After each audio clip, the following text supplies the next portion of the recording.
जिस किसी ने भी इस बीज को देखा उसे मरना पड़ता है, लेकिन मैंने इसे सीधे निगल लिया था और 18 साल तक अपने अंदर पाला, क्योंकि मरने से पहले मेरे पिता ने मुझसे कहा था कि जैसे ही ये बीज मेरे अंदर अंकुरित होगा, मेरी जिंदगी पूरी तरह बदल जाएगी। लेकिन बीज के अंकुरित होने से पहले मैं बोल नहीं सकता, क्योंकि जैसे ही मैं अपना मुंह खोलूंगा, इस बीज की ओरा बाहर आ जाएगी, जिससे स्वर्गीय बिजली का क्रोध आकर्षित होगा और मैं बिजली गिरने से मर भी सकता हूं। इसलिए पूरे 18 सालों तक मैंने एक भी शब्द नहीं बोला और लोगों को लगा कि मैं गूंगा हूं। कल इन 18 सालों का आखिरी दिन है, लेकिन आज कुछ ऐसा हो गया जिसकी मैंने उम्मीद नहीं की थी। उस समय जियान लुआई अपनी गर्दन पर बड़ा चाकू रखकर चिल्ला रही थी, मैं फैन चेन से शादी करने से पहले मरना पसंद करूंगी। यह सुनकर किसी ने कहा, लुआई, अगर तुम ये रिश्ता तोड़ोगी तो लोग कहेंगे कि तुम एहसान फरामोश हो। यह सुनते ही हियन लुआ गुस्से में जमीन पर पैर पटकते हुए बोली, मुझे परवाह नहीं, मैं फैन चेन से शादी नहीं करूंगी। पिता, मेरे लिए कोई रास्ता निकालिए। हियन जेंग बहुत परेशान था और उसकी नजर अनजाने में मेरी तरफ गई, जो कोने में बैठा था। मेरी शक्ल बहुत आकर्षक थी, लंबा और संतुलित शरीर, शांत और बुद्धिमान आंखें, और मेरे अंदर एक अलग ही शांत ऑरा थी। मैं दिखने में बहुत अच्छा था, लेकिन अफसोस मैं गूंगा माना जाता था, और कई बार जांच के बाद यह भी साबित हो चुका था कि मेरे पास कोई स्पिरिचुअल रूट नहीं थी। दूसरी तरफ उसकी बेटी एक जीनियस थी, जिसके पास 6th ग्रेड स्पिरिचुअल रूट थी। उसे चान स्वान सेक्ट के एल्डर्स बहुत पसंद करते थे और जल्द ही उसे डायरेक्ट डिसाइपल बनाने वाले थे। उसका भविष्य बेहद उज्जवल था। हम दोनों बिल्कुल अलग दुनियाओं के लोग थे, एक आसमान में और दूसरा जमीन पर। तभी किसी ने कहा, पिता, अगर और कोई रास्ता नहीं है तो लुओई की जगह रुस्यू को शादी करने दीजिए। ये सुनते ही जियान परिवार के सभी लोग भीड़ के पीछे खड़ी जियान रुस्यू की तरफ देखने लगे। वह अपनी बड़ी बहन जैसी पतली और खूबसूरत लड़की थी। वह अपनी छोटी बहन जियान लुआई से भी ज्यादा सुंदर थी, लेकिन दुर्भाग्य से वह एक कॉन्कुबिन से पैदा हुई थी, इसलिए जियान परिवार में उसका दर्जा बहुत नीचे था। उसे एक गूंगे आदमी से शादी के लिए भेजना परिवार के कई लोगों को भी बुरा लग रहा था। जियान रीस्यू ने अपने लाल होंठ काटते हुए बेबस होकर कहा, पिता, मैं अभी भी आपकी सेवा करना चाहती हूं, कृपया मेरी शादी मत कराइए। लेकिन हियान जेन्यांग ने उसकी विनती को नजरअंदाज कर दिया और गंभीर स्वर में कहा, रूसवे, हमारा जियन परिवार पिछले 100 सालों से गिरावट में है। बड़ी मुश्किल से तुम्हारी बहन जैसा जीनियस पैदा हुआ है। परिवार का भविष्य उसी पर टिका है। मान लो कि तुम्हारा पिता तुमसे भीख मांग रहा है, अपनी बहन की जगह फैन चेन से शादी कर लो। उसे अब भी हिचकिचाते देख हियन जेन्यांग ने दांत भींचे और घुटनों पर बैठते हुए कहा, क्या तुम्हें अपने पिता को घुटनों पर देखकर ही मानना पड़ेगा? जियान रीस्यू डर गई और जल्दी से उसे उठाते हुए बोली, पिता, ऐसा मत कीजिए, मैं शादी कर लूंगी, ठीक है? उसकी आंखें शिकायत और दर्द से भरी हुई थीं। यह सुनकर हियन जेन्यांग खड़ा हो गया और उसके दिल का बोझ हल्का हो गया। उसने राहत की सांस ली और मेरी तरफ देखकर पूछा, लिटिल चेन, तुम्हारा क्या विचार है? मैं कोने में शांति से बैठा चाय पी रहा था। यह सुनकर मैंने सिर उठाया और नीचे सिर झुकाए खड़ी जियान रीस्यू को देखा, फिर मन ही मन आह भरी, कितनी बेचारी है, अपने ही परिवार के हाथों धोखा खा रही है। जियान परिवार की कभी भी अपनी प्रतिभाशाली बेटी जियान लुआई को मुझसे शादी कराने की मंशा नहीं थी। उन्होंने शुरू से ही जियान रियुसुए को बलि का बकरा बनाने का प्लान किया था। जियान लुआई का आत्महत्या की धमकी देना, चेन यिनफन का सब्स्टिट्यूट मैरिज का सुझाव देना और फिर जियान जेनियांग का फैमिली इमोशंस वाला खेल खेलना, यह सब पहले से तय था। जियान रीस्यू बहुत मासूम और दयालु थी, इसलिए आसानी से इस जाल में फंस गई। मैं ऐसी बेचारी लड़की की जिंदगी कैसे बर्बाद कर सकता था? मैंने अपने साथ रखा कागज और कलम निकाला और एक नोट लिखा, अंकल, रुस्यू को मजबूर करने की जरूरत नहीं है। जियान परिवार ने पिछले 10 सालों में मेरी देखभाल की है, इससे मेरे पिता का एहसान चुका दिया गया है। आज से यह शादी खत्म मानी जाए। सच कहूं तो जियान रीस्यू की वजह से नहीं, मैं पहले ही यह रिश्ता खत्म करने का सोच चुका था। 10 साल पहले मेरे पिता ने एल्डर जेन की जान बचाई थी, तभी से मैं जैन परिवार में रह रहा था। लेकिन 3 साल पहले मेरे पिता की मौत के बाद सब बदल गया। लोग मुझसे दूर होने लगे और जियान परिवार ने भी धीरे धीरे दूरी बना ली। मैं समझता था कि उनकी सहनशीलता खत्म हो चुकी थी। अगर उन्हें अपनी रेप्यूटेशन की चिंता न होती तो वे मुझे बहुत पहले ही घर से निकाल चुके होते। अब मेरे जाने का समय आ गया था। मेरा लिखा नोट पढ़ने के बाद हियन जनियन अंदर ही अंदर बहुत खुश हुआ। वह काफी समय से मुझे निकालना चाहता था, लेकिन मेरे पिता के एहसान की वजह से कुछ कर नहीं पा रहा था। अब जब मैंने खुद जाने की बात कही तो उसके लिए यह बहुत अच्छी खबर थी। लेकिन अचानक चेन यन फन ने गंभीर चेहरा बनाकर कहा, लिटिल चेन, ऐसा नहीं हो सकता। ये शादी का वादा एल्डर ने तय किया था, हम इसे कैसे तोड़ सकते हैं? अगर वो विजयी होकर वापस आए और पता चला कि हमने वादा नहीं निभाया, तो तुम्हारे अंकल और मुझे इसकी भारी कीमत चुकानी पड़ेगी। अगर तुम सच में हायन परिवार के एहसान मानते हो, तो इन 10 सालों की देखभाल का बदला चुकाने के लिए रुसियों से शादी कर लो, ताकि हम सब एक परिवार बन जाएं। जियान परिवार के कुछ चालाक लोग तुरंत उसकी असली मंशा समझ गए। वह जियान रीस्यू की पूरी जिंदगी बर्बाद करके अपनी बेटी जियान लुआई के लिए खतरा खत्म करना चाहती थी। जियान रीस्यू की औंदरा बहुत खास थी। उसकी बेमिसाल खूबसूरती हर जगह मशहूर थी। कई बड़े परिवारों के युवा उससे शादी करना चाहते थे। अगर वह किसी अमीर परिवार में शादी कर लेती या किसी शक्तिशाली आदमी की कॉन्क्यूबाइन बन जाती, तो वह जेन लोई के लिए बड़ा खतरा बन सकती थी। लेकिन अगर उसकी शादी मुझ जैसे बेकार इंसान से कर दी जाए जिसकी कोई कीमत नहीं, तो वह खतरा हमेशा के लिए खत्म हो जाता। कितनी जहरीली सोच है। मैं सब कुछ साफ साफ समझ रहा था। जियान रीस्यू चुपचाप रोना चाहती थी, लेकिन बेबस होकर मन ही मन आह भर रही थी। मैंने सोचा, अगर आज मैं उसकी मदद भी कर दूं, तो मेरे जाने के बाद भी वह चेनियन फन के जहरीले हाथों से नहीं बच पाएगी। तब उसका भविष्य शायद एक गूंगे आदमी से शादी करने से भी बदतर होगा। इन सालों में जियान रीस्यू ही अकेली थी जिसने हमेशा मेरे साथ अच्छा व्यवहार किया। जिस साल मेरे पिता की मौत हुई थी, मैं दुख में इतना टूट गया था कि बुरी तरह बीमार पड़ गया। मैं 7 दिन और 7 रात तक बिस्तर पर पड़ा रहा, और जियान परिवार के बाकी लोगों ने मेरी तरफ देखा तक नहीं। जब मैं 7 दिन और 7 रात तक बिस्तर पर पड़ा था, तब सिर्फ जियान रीस्यू ही थी जिसने बिना सोए मेरी देखभाल की, और उसी की वजह से मैं उस मुश्किल दौर से बाहर निकल पाया। सच कहूं तो मेरे अंदर इतनी हिम्मत नहीं थी कि इतनी अच्छी, मासूम और दयालु लड़की को जियान परिवार की इस आग जैसी जगह में अकेला छोड़ दूं। चेनियन फन के बार बार दबाव डालने पर मैंने बेबसी में कलम उठाई और उसके लिए सिर्फ एक शब्द लिखा, ठीक है। चेनियन फन के चेहरे पर तुरंत मुस्कान आ गई। उसने उत्साह से कहा, रुस्यू, फैन चैन को लेकर जाओ और उसके कपड़ों का नाप दिलवा दो। 1 महीने बाद तुम दोनों की शादी होगी। वह चाहती थी कि हमारी शादी जल्दी हो जाए ताकि कोई परेशानी ना आए। जियान रीस्यू ने अपने आंसू पोंछे और लाल आंखों के साथ मेरे सामने आकर बोली, मेरे साथ आओ, मुझे तुमसे कुछ कहना है। मैं उसके पीछे उसके कमरे में गया। कमरे को ड्रेसिंग रूम कहना भी ज्यादा होगा। वो बस मुर्गी खाने से थोड़ा बेहतर था। बहुत साधारण और छोटा। जियान रीस्यू ने दराज खोली और कोने में छुपा हुआ एक छोटा सा पाउच निकाला, जो अलग अलग आकार के टूटे हुए चांदी के सिक्कों से भरा था। उसने धीरे से कहा, छोटे गूंगे, तुम्हें यह रिश्ता नहीं मानना चाहिए था। वो लोग सच में नहीं चाहते कि तुम मुझसे शादी करो। वो बस नहीं चाहते कि लोग उन्हें एहसान फरामोश कहें।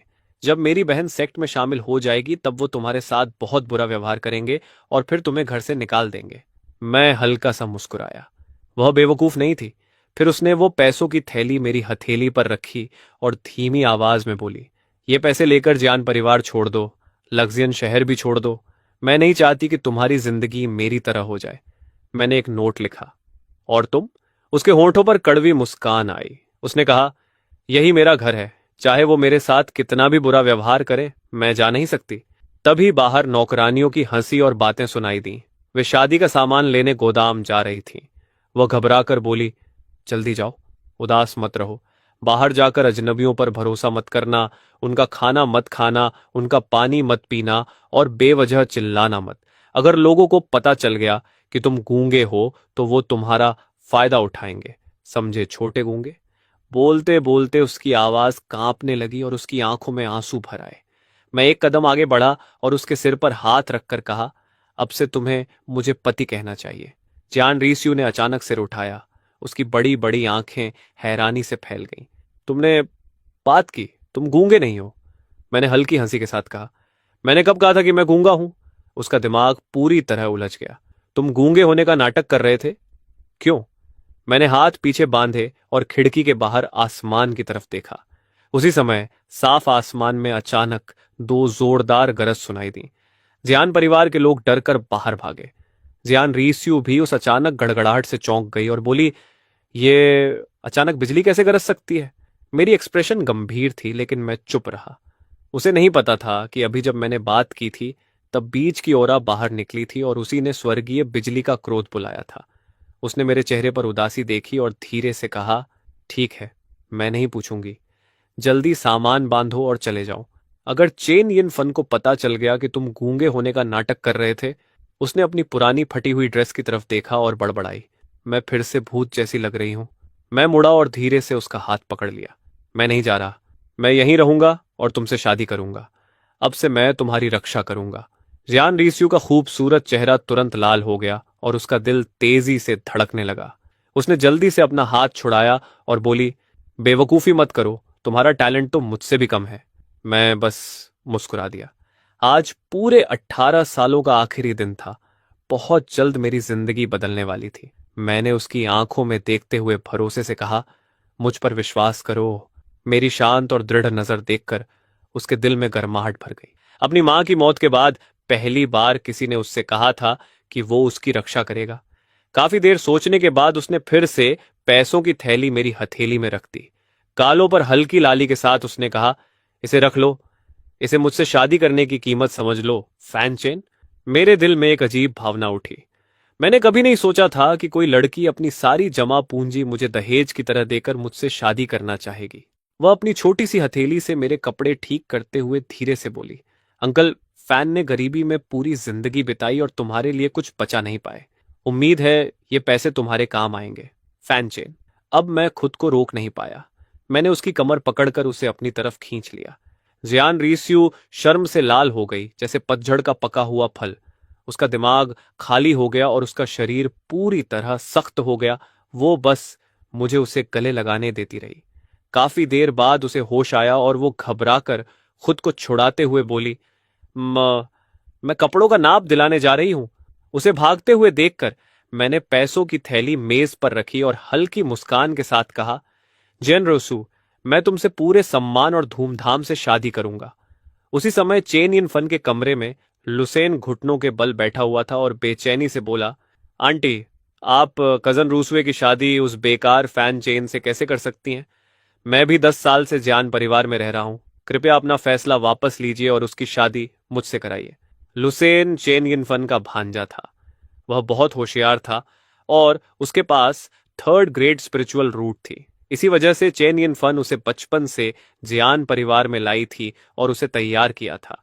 वह काफी टैलेंटेड निकला और सिर्फ 20 साल की उम्र में 5th ग्रेड कल्टीवेशन लेवल तक पहुंच गया था, जिससे चेन यिन फन की परिवार में काफी इज्जत बढ़ी थी। लेकिन उसकी सबसे बड़ी परेशानी यह थी कि लूसन हमेशा चेन रूस्यू को अपनी पत्नी मानता था। चेन यिन फन ने ठंडे स्वर में कहा, बाकी हर बात में मैं तुम्हें मान सकती हूं, लेकिन इस मामले में मैं तुम्हें बेवकूफी नहीं करने दूंगी। लेकिन लूसेन के दर्द भरे चेहरे को देखकर उसका दिल थोड़ा पिघल गया। उसने गहरे मतलब के साथ कहा, मैं सिर्फ तुम्हें उनकी शादी रोकने से मना कर रही हूं। शादी के बाद क्या होगा ये मैंने नहीं कहा। अगर फैन चेन अचानक मर जाए तो फिर तुम जियान रीस्यू से शादी कर सकते हो। लुसेन का चेहरा तुरंत खुशी से चमक उठा। मैं समझ गया, धन्यवाद आंटी। मैं अभी जाकर फैन चेन की शादी की तैयारी में मदद करता हूं ताकि उनकी शादी जल्दी हो जाए। चेन यिन फन ने सिर हिलाया और कहा, ठीक है, लेकिन कल सुबह जल्दी उठना मत भूलना। मैं तुम्हें डिटेक्शन टावर लेकर जाऊंगी ताकि तुम्हारी स्पिरिचुअल रूट दोबारा जांची जा सके। लुसीन ने सम्मान से हाथ जोड़कर हामी भरी और चेहरे पर मुस्कान ली बाहर चला गया। लेकिन जैसे ही लुसेन चेन यिन फन के कमरे से बाहर निकला, उसके चेहरे की मुस्कान धीरे धीरे गायब हो गई और उसकी आंखों में क्रूरता झलकने लगी। उसने मन ही मन सोचा, इस बूढ़ी औरत के दिमाग में सच में अच्छे प्लान आते हैं।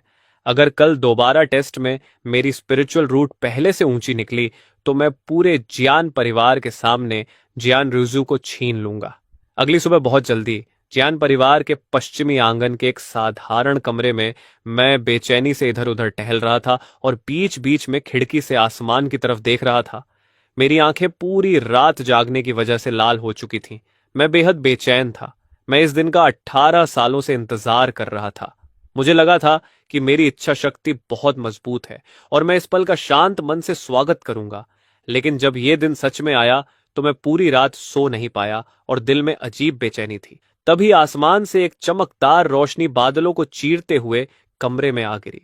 लगभग उसी समय मेरे दिमाग में क्रैक होने जैसी आवाज आई, जैसे कोई सख्त खोल टूट रहा हो। बीज आखिर अंकुरित हो गया। मैं तुरंत पालथी मारकर बैठ गया और अपनी सांस रोक ली। अंधेरे में मैंने देखा कि मिट्टी से एक नन्हा सा हरा अंकुर बाहर निकला। उसके प्रकट होते ही ऐसा लगा जैसे किसी सर्वोच्च अस्तित्व को गुस्सा आ गया हो। एक के बाद एक भयानक बिजली उस पर गिरने लगी और उसे फिर से मिट्टी में दबाने लगी, लेकिन वह छोटा अंकुर धीरे धीरे खुलता गया। हरा अंकुर उन सारी बिजलियों को ऐसे निगल रहा था जैसे वे उसके लिए पोषण हो, और मेरी आंखों के सामने वह बढ़ते बढ़ते एक अंतहीन विशाल पेड़ बन गया।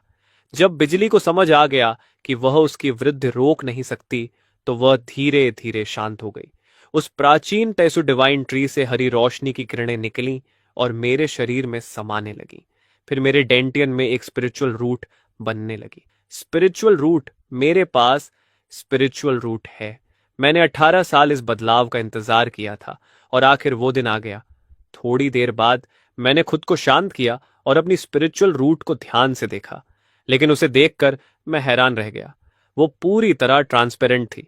मेरी स्पिरिचुअल रूट का कोई रंग ही नहीं था। जियान लुआई की स्पिरिचुअल रूट आसमानी नीले रंग की थी, जो 6th ग्रेड रूट को दर्शाती थी। सुना था कि सबसे ऊंची व्हाइट स्पिरिचुअल रूट होती है जो 9 ग्रेड होती है, लेकिन ट्रांसपेरेंट स्पिरिचुअल रूट के बारे में मैंने कभी नहीं सुना था। लगता है मुझे इवैल्यूएशन टावर जाकर इसकी पुष्टि करनी होगी। मैंने अपना सिर छुआ और सोचा कि आखिर ये किस लेवल की रूट है। तभी मैंने देखा कि विशाल तैसु डिवाइन ट्री पर बहुत सारे बड़े ट्रांसपेरेंट फल लगे हुए थे। सबसे नीचे लटक रहे फल के अंदर एक कल्टीवेशन टेक्निक सील्ड थी। जब मैंने उस पर लिखे शब्द साफ देखे तो मैं दंग रह गया। High level mysterious technique, ascending dragon sutra. मैं पूरी तरह हिल गया। जियान परिवार जैसी पुरानी ताकत के पास सिर्फ mid level royal sword technique थी, लेकिन ये मिस्टीरियस हाई लेवल टेक्निक तो पूरी दुनिया में खून खराबा करवा सकती थी। मेरी सांसें तेज हो गईं। मैंने उस फल को लेने के लिए छलांग लगाई, लेकिन एक अदृश्य शक्ति ने मुझे जमीन पर दबा दिया। तभी मेरे दिमाग में जानकारी आई। सबसे निचली परत के फल को सिर्फ वही ले सकता है जो फाउंडेशन एस्टैब्लिशमेंट रेल्म तक पहुंच चुका हो। उसके तुरंत बाद मेरी आंखों के सामने का अंधेरा गायब हो गया और मैं वापस अपने साधारण कमरे में लौट आया। मैंने बिना समय बर्बाद किए जियान मैंजियन छोड़ा और इवैल्यूएशन टावर की तरफ निकल गया। सुबह बहुत जल्दी थी और वहां इवैल्यूएशन के लिए कई लड़के लड़कियां पहले से मौजूद थे। उस समय चेन यन फन लुसेन के साथ टावर के बाहर खड़ी थी और बोली, आज नर्वस मत होना। पिछली बार तुम घबरा गए थे, इसलिए तुम्हारा रिजल्ट नॉर्मल लेवल से नीचे आया था। तुम्हारे पास कम से कम हाई 3rd ग्रेड रूट होनी चाहिए थी, लेकिन नर्वस होने की वजह से सिर्फ मिड 3rd ग्रेड मिली। इसी एक लेवल की कमी की वजह से मैं तुम्हारे लिए जियान परिवार से ज्यादा रिसोर्सेज नहीं ले पाई। लुसेन ने गहरी सांस ली। जियान परिवार के रिसोर्सेज सीमित थे।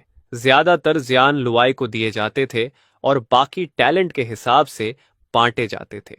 परिवार में कई लोगों के पास 3rd ग्रेड रूट्स थी, इसलिए अगर उसका लेवल दूसरों से कम रहा तो उसे बहुत कम रिसोर्सेज मिलते।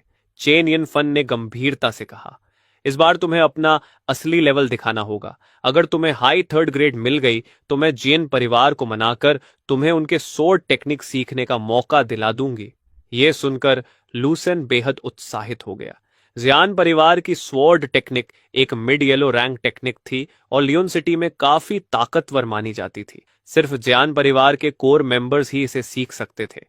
10 साल तक सबको खुश करने के बाद आखिर अब उसे जियान परिवार की सबसे कीमती चीज छूने का मौका मिल रहा था। अपनी खुशी में उसने अचानक मुझे देखा और चौंक गया। वह जानता था कि मैं भी उसकी तरह अपनी असली ताकत छिपा रहा था, लेकिन मैं अभी भी गूंगे होने का नाटक कर रहा था ताकि किसी को शक न हो। उसने तिरस्कार भरी नजरों से सिर हिलाया और बोला, तुम पहले भी कई बार इवैल्यूएशन करवा चुके हो, लेकिन हर बार रिजल्ट यही आया कि तुम्हारे पास कोई स्पिरिचुअल रूट नहीं है। उसने मेरे कंधे पर थपथपाते हुए कहा, स्पिरिचुअल रूट जैसी चीजें जन्म से होती हैं, या तो होती हैं या नहीं होती। पूरी जिंदगी एक आम इंसान बनकर जीने में क्या बुराई है? ऐसी चीजों के पीछे क्यों भाग रहे हो जो तुम्हें मिल ही नहीं सकती? तभी टावर का दरवाजा खुला। अंदर का टावर मास्टर एक झुका हुआ बूढ़ा आदमी था। उसने कहा, पुराने नियम वही हैं।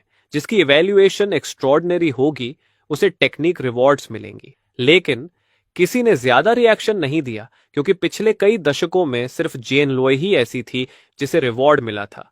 लूसेन आत्मविश्वास से भरा हुआ था। उसने मुझे तिरछी नजर से देखा और मजाक उड़ाते हुए मुस्कुराया, थोड़ी देर बाद मेरे असली स्पिरिचुअल रूट लेवल को देखकर कहीं डर मत जाना। उसे पूरा भरोसा था कि इस बार उसकी high third grade spiritual root निकलेगी और उसके बाद जियान परिवार में उसकी पोजीशन और भी ऊंची हो जाएगी। उस वक्त जियान रीस्यू को मुझसे छीनना और भी आसान हो जाता। मैंने बस सिर हिलाया और एक नोट लिख दिया। तभी टावर मास्टर के आदेश के साथ सभी लोग एक साथ टावर के अंदर टेस्टिंग रूम में दाखिल हुए। ये चौथी बार थी जब मैं यहां आया था। पत्थर का दरवाजा बंद होने के बाद मैं घबराहट में सीक्रेट रूम के बीचों बीच रखी चीज को देखने लगा। वहां हवा में एक क्रिस्टल रूलर तैर रही थी, जिस पर 9 अलग अलग रंगों के निशान बने थे, जो लेवल 1 से लेकर लेवल 9 तक को दर्शाते थे।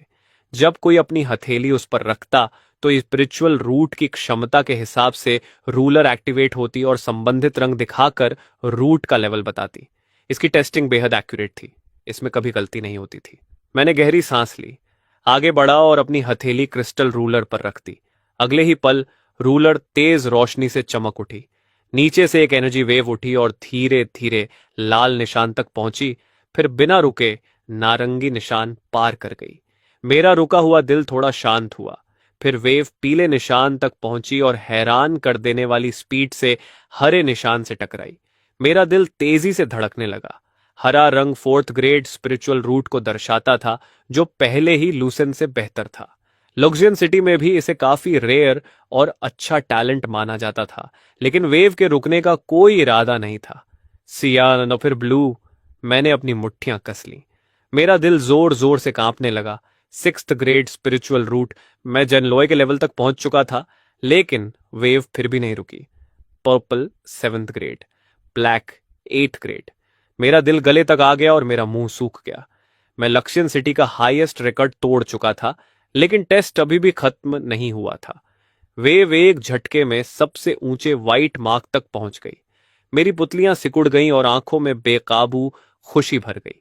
मेरे पास legendary 9th grade spiritual root थी, एक ऐसी लेवल जो पहले कभी नहीं देखी गई। लेकिन शौक यहीं खत्म नहीं हुआ, क्योंकि वो वेव फिर भी नहीं रुकी और ऊपर बढ़ती रही। क्रिस्टल रूलर के ऊपर सिर्फ खाली जगह थी, वहां कोई निशान नहीं था, लेकिन वेव लगातार ऊपर चढ़ती रही और आखिर एक जोरदार धमाके के साथ रूलर से बाहर निकल गई और सीक्रेट रूम से बाहर उड़ गई। मैं पूरी तरह स्तब्ध रह गया। यह आखिर किस तरह की स्पिरिचुअल रूट है? लगभग उसी समय बगल वाले रूम में लूसेन अपनी क्रिस्टल रूलर को देख रहा था। उसकी वेव बहुत धीरे धीरे ऊपर बढ़ रही थी, जैसे दीवार पर रेंगता हुआ घोंघा। बड़ी मुश्किल से वो मिडिल 3rd ग्रेड और हाई 3rd ग्रेड के बीच आकर रुक गई और उसका चेहरा बेहद बदसूरत हो गया।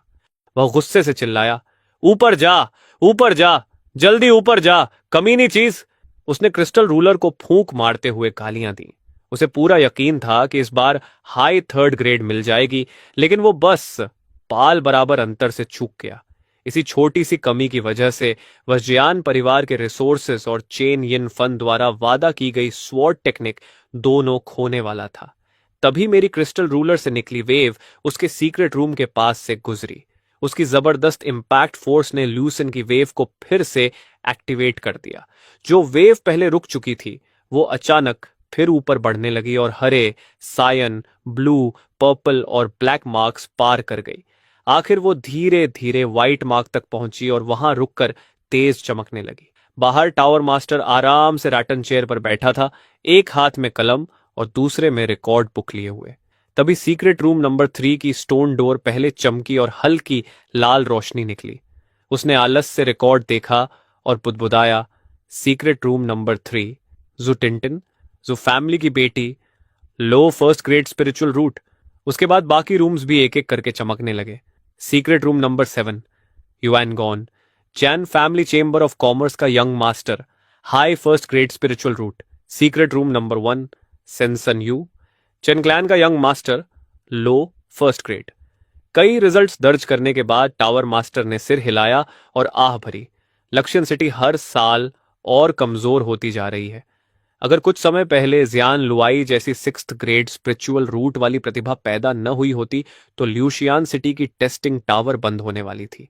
तभी अचानक लूसन के सीक्रेट रूम से सफेद रोशनी फूट पड़ी। टावर मास्टर ने अपनी आंखें रगड़ी और कंफ्यूज्ड एक्सप्रेशन के साथ देखा। वाइट क्रिस्टल रूलर पर वाइट मार्क। अगले ही पल उसके चेहरे का रंग उड़ गया। वह जोर से खड़ा हुआ और उसकी ऑरा इतनी तेज थी कि उसकी रटान चेयर कई मीटर दूर उड़ गई। उसके बूढ़े चेहरे पर अविश्वसनीय शौक था। 9th grade spiritual root. जैसे ही ये शब्द उसके मुंह से निकले, सफेद रोशनी अचानक सूरज की तरह तेज हो गई और पूरी टेस्टिंग टावर को चमकदार सफेद रोशनी से भर दिया। टावर भी उस रोशनी को रोक नहीं पाई और वो एक विशाल सफेद बीम बनकर आसमान चीरते हुए बादलों के पार निकल गई। उसी समय जान परिवार में जान लुओय अपनी मेडिटेशन खत्म कर रही थी। स्पिरिचुअल ऑरा उसके चारों तरफ घूम रही थी और उसकी आंखें चमक रही थीं। पास में जियान जेन्यांग गर्व से भरा खड़ा था। लुओई, इतनी कम उम्र में तुमने बॉडी रिफाइनमेंट का 9 लेवल पार कर लिया। हमारी लग्जियन सिटी में ऐसा पहले कभी नहीं हुआ। जियान लुआओ ने घमंड से कहा। आखिर मैं 6th ग्रेड स्पिरिचुअल रूट हूं। इतनी तेज कल्चरेशन होना कोई हैरानी की बात नहीं। जब मैं चानुआन सेक्ट जाऊंगी और मुझे मिड येलो ग्रेड या high yellow grade spirit stones मिलेंगी, तब मेरी कल्टीवेशन और भी तेज हो जाएगी। तभी उसकी नजर अचानक आसमान में उठती सफेद रोशनी पर पड़ी और वह चौंक गई। पिता, यह क्या है? जियान जेन्यांग ने ऊपर देखा और उसका चेहरा तुरंत बदल गया। क्या क्या दुनिया में 9 ग्रेड स्पिरिचुअल रूट प्रकट हुई है? सियान लुओई अविश्वास में उस रोशनी को देखती रही और अनजाने में अपने लाल होंठ काटने लगी।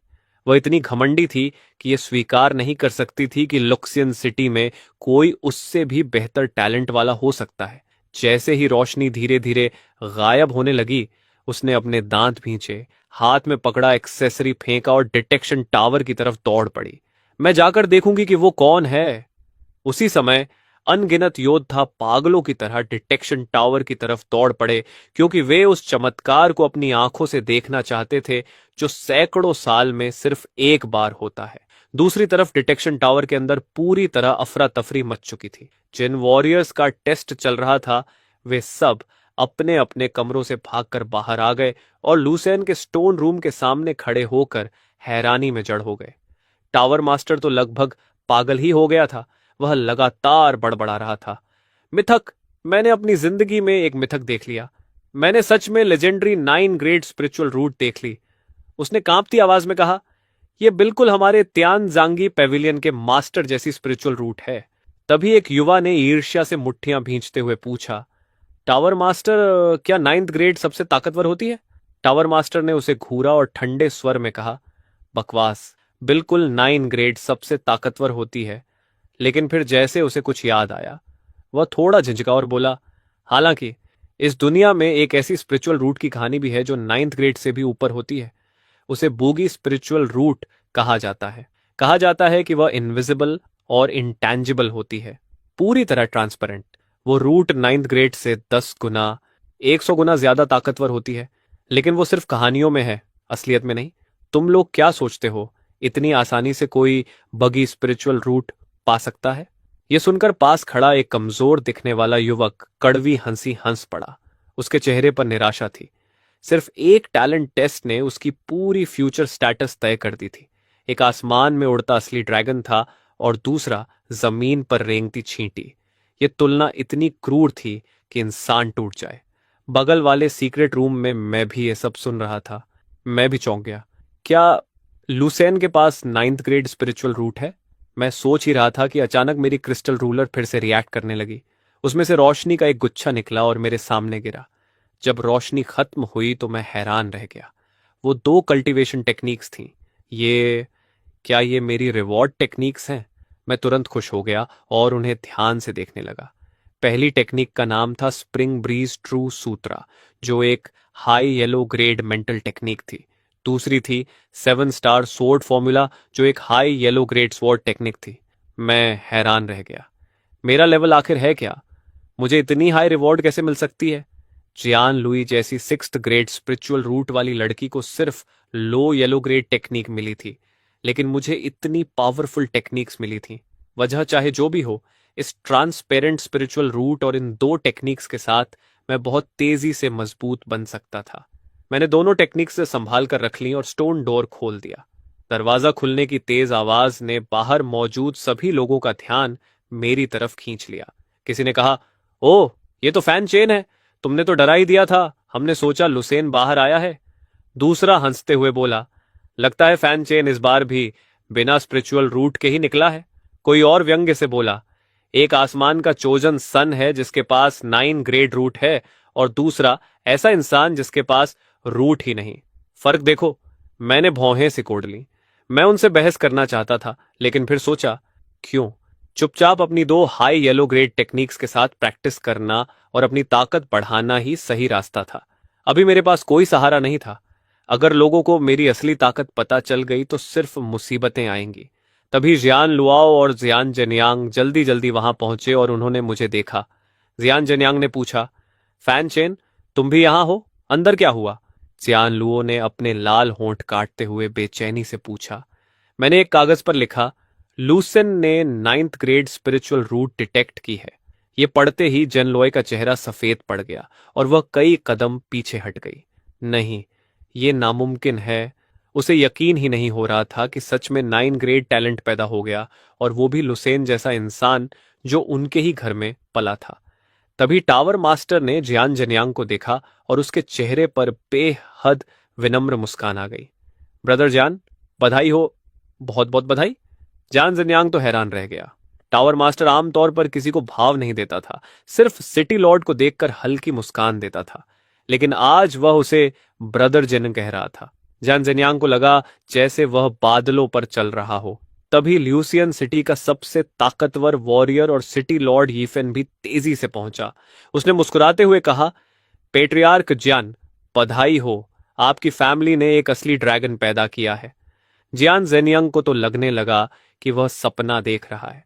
पिछली बार जब वह महंगे गिफ्ट्स लेकर यीफेन से मिलने गया था तो उसे दरवाजे से ही भगा दिया गया था, लेकिन आज वही लोग खुद उससे दोस्ती करने आ रहे थे। एक ही रात में गिरती हुई जियान फैमिली अचानक लुसियन सिटी की सबसे चाही जाने वाली फैमिली बन गई थी। जियान जेनियांग काफी देर तक स्तब्ध खड़ा रहा।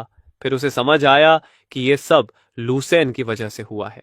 तभी चेन यिनफेन गर्व से भरे चेहरे के साथ आई और बोली, पति, याद है जब मैंने सबके विरोध के बावजूद लूसेन को जियन फैमिली में लाकर उसे ट्रेन करने की बात की थी? जियान जेनियांग शर्मिंदा हो गया। उसने शुरुआत में इसका कड़ा विरोध किया था क्योंकि फैमिली रिसोर्सेज सीमित थे, लेकिन चेन यिनफेन के दबाव में मान गया था। उसने कभी नहीं सोचा था कि लूसेन इतना बड़ा टैलेंट निकलेगा। उसने भावुक होकर कहा, मैं अंधा था। मेरी पत्नी, तुम हमारी जियान फैमिली की लकी स्टार हो। तुम्हारी वजह से हमारी family future supreme power house से जुड़ गई। उसने चेन यिनफेन को गले लगा लिया। चेन यिनफेन खुशी से चमक रही थी। उसने कहा, क्या तुम्हें याद है किन्सान सिटी का वो 8th ग्रेड जीनियस? उसे सीधे ट्यांगी पवेलियन में लिया गया था और बाद में वो वहां का वाइस पेविलियन मास्टर बना। हमारा लूसेन तो 9th ग्रेड जीनियस है। ट्यांगी पवेलियन खुद उसे लेने आएगा। अब जन फैमिली उसके साथ आसमान छुएगी। थोड़ी देर बाद आखिर लूसेन ने स्टोन डोर खोला और घमंड भरे कॉन्फिडेंस के साथ बाहर आया। वह जियान जेनियांग के सामने पहुंचा, एक घुटने पर बैठ गया और बोला, अंकल, इतने सालों तक मुझे पालने और ट्रेन करने के लिए धन्यवाद। लुसेन ने आपकी उम्मीदों को निराश नहीं किया। मैंने 9th ग्रेड स्पिरिचुअल रूट हासिल की है। यह सुनकर वहां मौजूद हर इंसान जियान जेनियांग को जलन और ईर्ष्या से देखने लगा। इतनी किस्मत आखिर किसे मिलती है कि उसके घर में ऐसा मॉन्स्ट्रस टैलेंट पैदा हो जाए? जियान जेनियांग इतनी बड़ी खुशी के बाद जरा भी घमंडी होने की हिम्मत नहीं कर पाया। उसने जल्दी से लूसेन को उठाया और कहा, ऐसा मत करो लूसेन, तुम 9th रैंक जीनियस हो। तुम्हारा अंकल कैसे सह सकता है कि तुम उसके सामने घुटनों पर बैठो? जल्दी उठो। लूसेन ने अपनी जिंदगी में पहली बार खुद को इतना पावरफुल महसूस किया। पहले वह हमेशा जियन जेन्यंग के सामने सावधान रहता था, छोटी सी गलती पर भी डांट पड़ती थी, लेकिन अब वही इंसान उसे भगवान जैसा सम्मान दे रहा था। इस एहसास ने उसके अंदर ऐसा घमंड भर दिया जैसे वह 9 आसमानों के ऊपर खड़ा होकर पूरी दुनिया को देख रहा हो। तभी उसकी नजर मुझ पर पड़ी। मैं चुपचाप हाथ आस्तीन में डाले खड़ा था और मेरे चेहरे पर जरा भी हैरानी नहीं थी। यही बात उसे सबसे ज्यादा चुभ गई। उसे समझ नहीं आया कि एक गूंगा बेकार इंसान उसके सामने झुक क्यों नहीं रहा। उसने ऊंची आवाज में कहा, फैन चेन, क्या तुम्हें यकीन नहीं हो रहा? मैंने बिना एक्सप्रेशन बदले एक कागज पर लिखा, तुम इसके लायक नहीं हो। यह देखकर लूसन के चेहरे पर तिरस्कार भरी मुस्कान आ गई। फिर उसने जियान जेन्यांग की तरफ मुड़कर कहा, अंकल जियान, मेरी एक रिक्वेस्ट है। जियान जेन्यांग तुरंत बोला, कहो, इतनी फॉर्मेलिटीज की जरूरत नहीं। लुसेन ने मुझे तिरछी नजर से देखा और होठों पर मुस्कान लाते हुए कहा, मैं और जियान रीस्यू बचपन के दोस्त हैं। मैं उसे किसी बेकार इंसान से शादी करते नहीं देख सकता। अंकल जीन, कृपया उसकी शादी मुझसे करा दीजिए। सिर्फ मैं ही उसे खुशी और अच्छा भविष्य दे सकता हूं। जियान जेन्यांग तुरंत असहज हो गया। वह पहले ही सबके सामने जियान रीस्यू की शादी मुझसे तय कर चुका था। अगर अब वो अपना वादा तोड़ता तो उसकी रेप्यूटेशन खराब होती। लेकिन दूसरी तरफ लुसीन अब जियान परिवार का भविष्य था। अगर उसे नाराज कर दिया तो वह परिवार का सबसे बड़ा पापी कहलाता। वह दुविधा में था कि तभी मैंने कलम उठाई और लिखा, अंकल जियान, जियान रीस्यू को खुशी कौन दे सकता है, ये बातों से नहीं, ताकत से तय होगी। मैं लूसेन से मुकाबला करने को तैयार हूं। यह पढ़कर जान जेन्यांग ने राहत की सांस ली। अगर मैं हार जाता तो मैं खुद हट जाता और उसे वादा तोड़ने की बदनामी नहीं झेलनी पड़ती। वहीं लूसेन भी जन रूस्यू से शादी कर सकता था। दोनों तरफ फायदा। लुसेन जोर जोर से हंस पड़ा। हा हा हा, एक ऐसा बेकार इंसान जिसके पास स्पिरिचुअल रूट भी नहीं है, वो मेरी 9th रैंक स्पिरिचुअल रूट को चैलेंज कर रहा है। कितना मजाकिया है। फिर उसने घमंड से कहा, ठीक है, क्योंकि हम दोनों जेन मैंशन में बड़े हुए हैं, मैं तुम्हें मौका देता हूं। जैन जेन्यांग ने कहा, मैं तुम दोनों को 3 दिन देता हूं। जो एक लेवल ब्रेक थ्रू करेगा वही जेन रूस्यू से शादी करने का हकदार होगा। मैं जियान फैमिली हेड होने के नाते यही फैसला देता हूं। मैंने सिर हिलाया। लुसेन आत्मविश्वास से हंसते हुए बोला, सिर्फ एक लेवल? अंकल, आप मेरी 9 रैंक स्पिरिचुअल रूट को कम आंक रहे हैं। 3 दिन बाद देखना क्या होता है। तभी भीड़ को चीरते हुए एक शानदार कपड़े पहने बूढ़ा आदमी आगे आया और सम्मान से हाथ जोड़कर बोला, यंग मास्टर लू, मैं इंचनन हूं। यह सुनकर सभी लोग चौंक गए। इंचैन इमोर्टल ल्यू सिटी की सबसे बड़ी एल्केमी फैमिली का हेड था। उसकी फैमिली की एंसेस्ट्रल रिफाइनमेंट पिल रेसिपी ने आसपास के सभी शहरों की रिफाइनिंग पिल्स मार्केट पर मोनोपोली कर रखी थी। रिफाइनमेंट पिल्स कल्चरेशन बढ़ाने का सबसे बड़ा सहारा थी, इसलिए उसके आते ही सभी का ध्यान उसी पर गया। लूसेन ने उसे पहचान कर पूछा, पेट्रियाकिन, क्या बात है? इंचनन हंसते हुए एक ब्रोकेड बॉक्स खोला। अंदर 10 छोटी जेड बॉटल्स रखी थीं, जिनसे स्पिरिचुअल ऑरा निकल रही थी। वे बेहद कीमती रिफाइनमेंट पिल्स थीं। उसने मुस्कुराकर कहा, यंग मास्टर लू को 9 रैंक स्पिरिचुअल रूट मिलने की बधाई। मेरे पास देने के लिए कुछ खास नहीं, इसलिए ये newly refined high grade refinement pills आपको गिफ्ट करता हूं। उम्मीद है कि आप 3 दिन में ब्यूटी भी जीतेंगे। भीड़ की आंखें लालच से चमक उठीं। उन बॉटल्स में से हर एक की कीमत बहुत बड़ी थी। मैंने अपनी आंखें हल्की से कोट लीं। साफ था कि इन फैमिली खुलकर लुसेन का सपोर्ट कर रही थी। शायद उसने मेरी नजर महसूस कर ली। वह रुका नहीं बल्कि और तिरस्कार से बोला, और आज से मेरी फैमिली की सभी दुकानों को आदेश है कि फैनचन को रिफाइनमेंट लिक्विड या पिल्स नहीं बेची जाएंगी। मेरी आंखें पूरी तरह ठंडी हो गईं। मैंने लिखा, इंचानन, उम्मीद है तुम्हें अपने फैसले पर पछतावा नहीं होगा। वह जोर से हंस पड़ा। पछतावा? तुम्हें छोड़कर यंग मास्टर लू का साथ देना मेरे जीवन का सबसे सही फैसला है। यह सुनते ही पूरी भीड़ हंस पड़ी। मैंने बस उसे गहराई से देखा और चुपचाप वहां से चला गया। तमाशा खत्म होते ही बाकी लोग भी धीरे धीरे चले गए। जियान मैंजन लौटते ही मैंने खुद को कमरे में बंद कर लिया और तुरंत स्प्रिंग ब्रीज ट्रू सूत्र खोलकर ध्यान से पढ़ना शुरू किया। शायद सुप्रीम वॉइड एंशियंट ट्री ने मेरे शरीर को बदल दिया था, क्योंकि इतनी गहरी हाई येलो ग्रेड टेक्निक मुझे बहुत आसानी से समझ आने लगी। जल्दी ही चारों दिशाओं से इनविजिबल ऑनरा मेरे टेंटियन में आने लगी और प्योर स्पिरिचुअल पावर में बदलने लगी। मैं बिना रुके पूरी रात कल्टीवेशन करता रहा, दुनिया की हर चीज भूल गया। अगली सुबह जब पहली सूरज की किरण कमरे में आई, तब मैंने धीरे से आंखें खोली। मेरे चेहरे पर खुशी की झलक थी।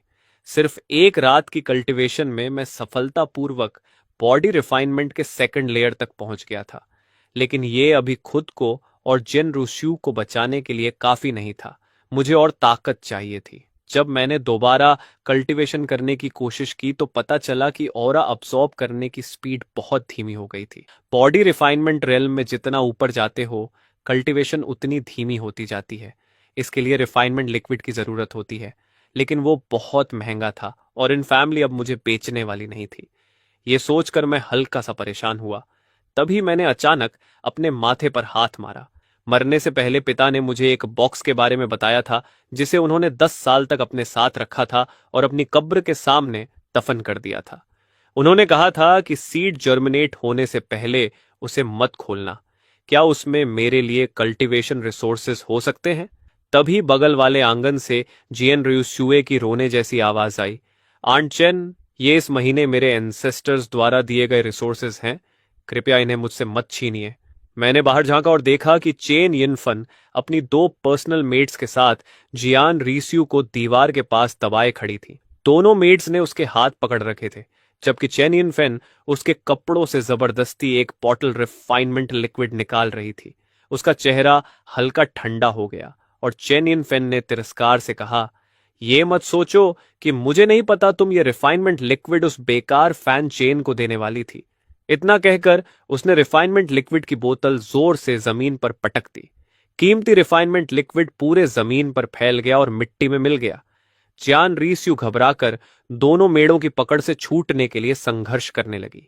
जैसे ही वो छूटी, तुरंत जमीन पर घुटनों के बल बैठ गई और उस मिट्टी को अपने हाथों से समेटने लगी जो स्पिरिचुअल लिक्विड में भीग चुकी थी। वह कोशिश कर रही थी कि थोड़ा सा लिक्विड ही बचा ले, लेकिन लिक्विड और मिट्टी पूरी तरह मिल चुके थे। अब कुछ भी बचाना बेकार था। यह देखकर उसकी शांत प्रकृति भी टूट गई और उसकी आंखों से आंसू निकल पड़े। वह रोते हुए बोली, श्याओ चेन पहले ही बहुत दुख झेल चुका है, आप लोग उसे इतना क्यों सताते हैं? चैन यिन फन ने बेपरवाही से हाथ झाड़े और कहा, कौन उसे परेशान कर रहा है? ये रिफाइनमेंट लिक्विड हमारी जियान फैमिली की है।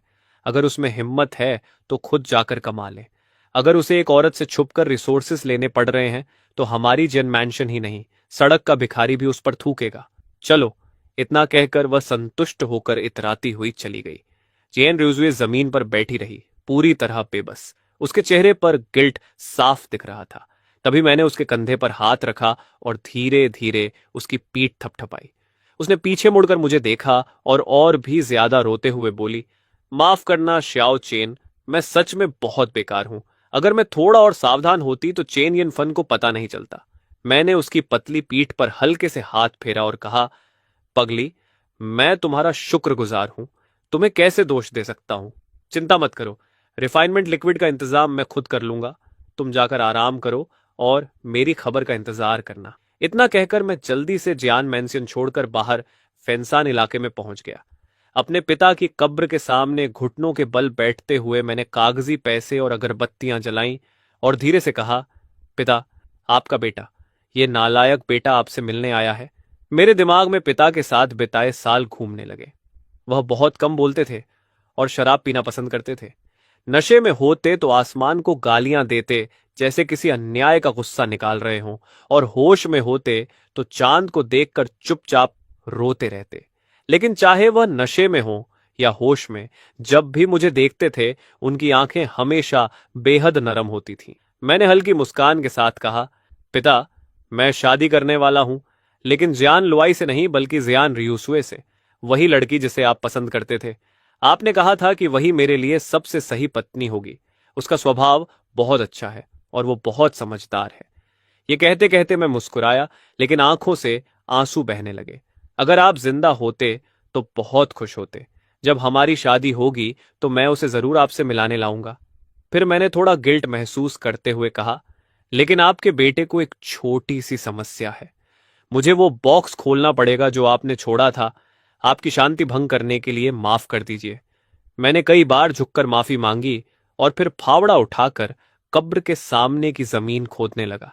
करीब 3 फीट नीचे जाकर मुझे आखिर एक काला बेरियल बॉक्स मिला, जो हैरानी की बात थी कि बिल्कुल भी सड़ा नहीं था। मैंने उसे उठाया और हैरानी से देखा। इतने साल जमीन में रहने के बावजूद उस पर समय का कोई असर नहीं था।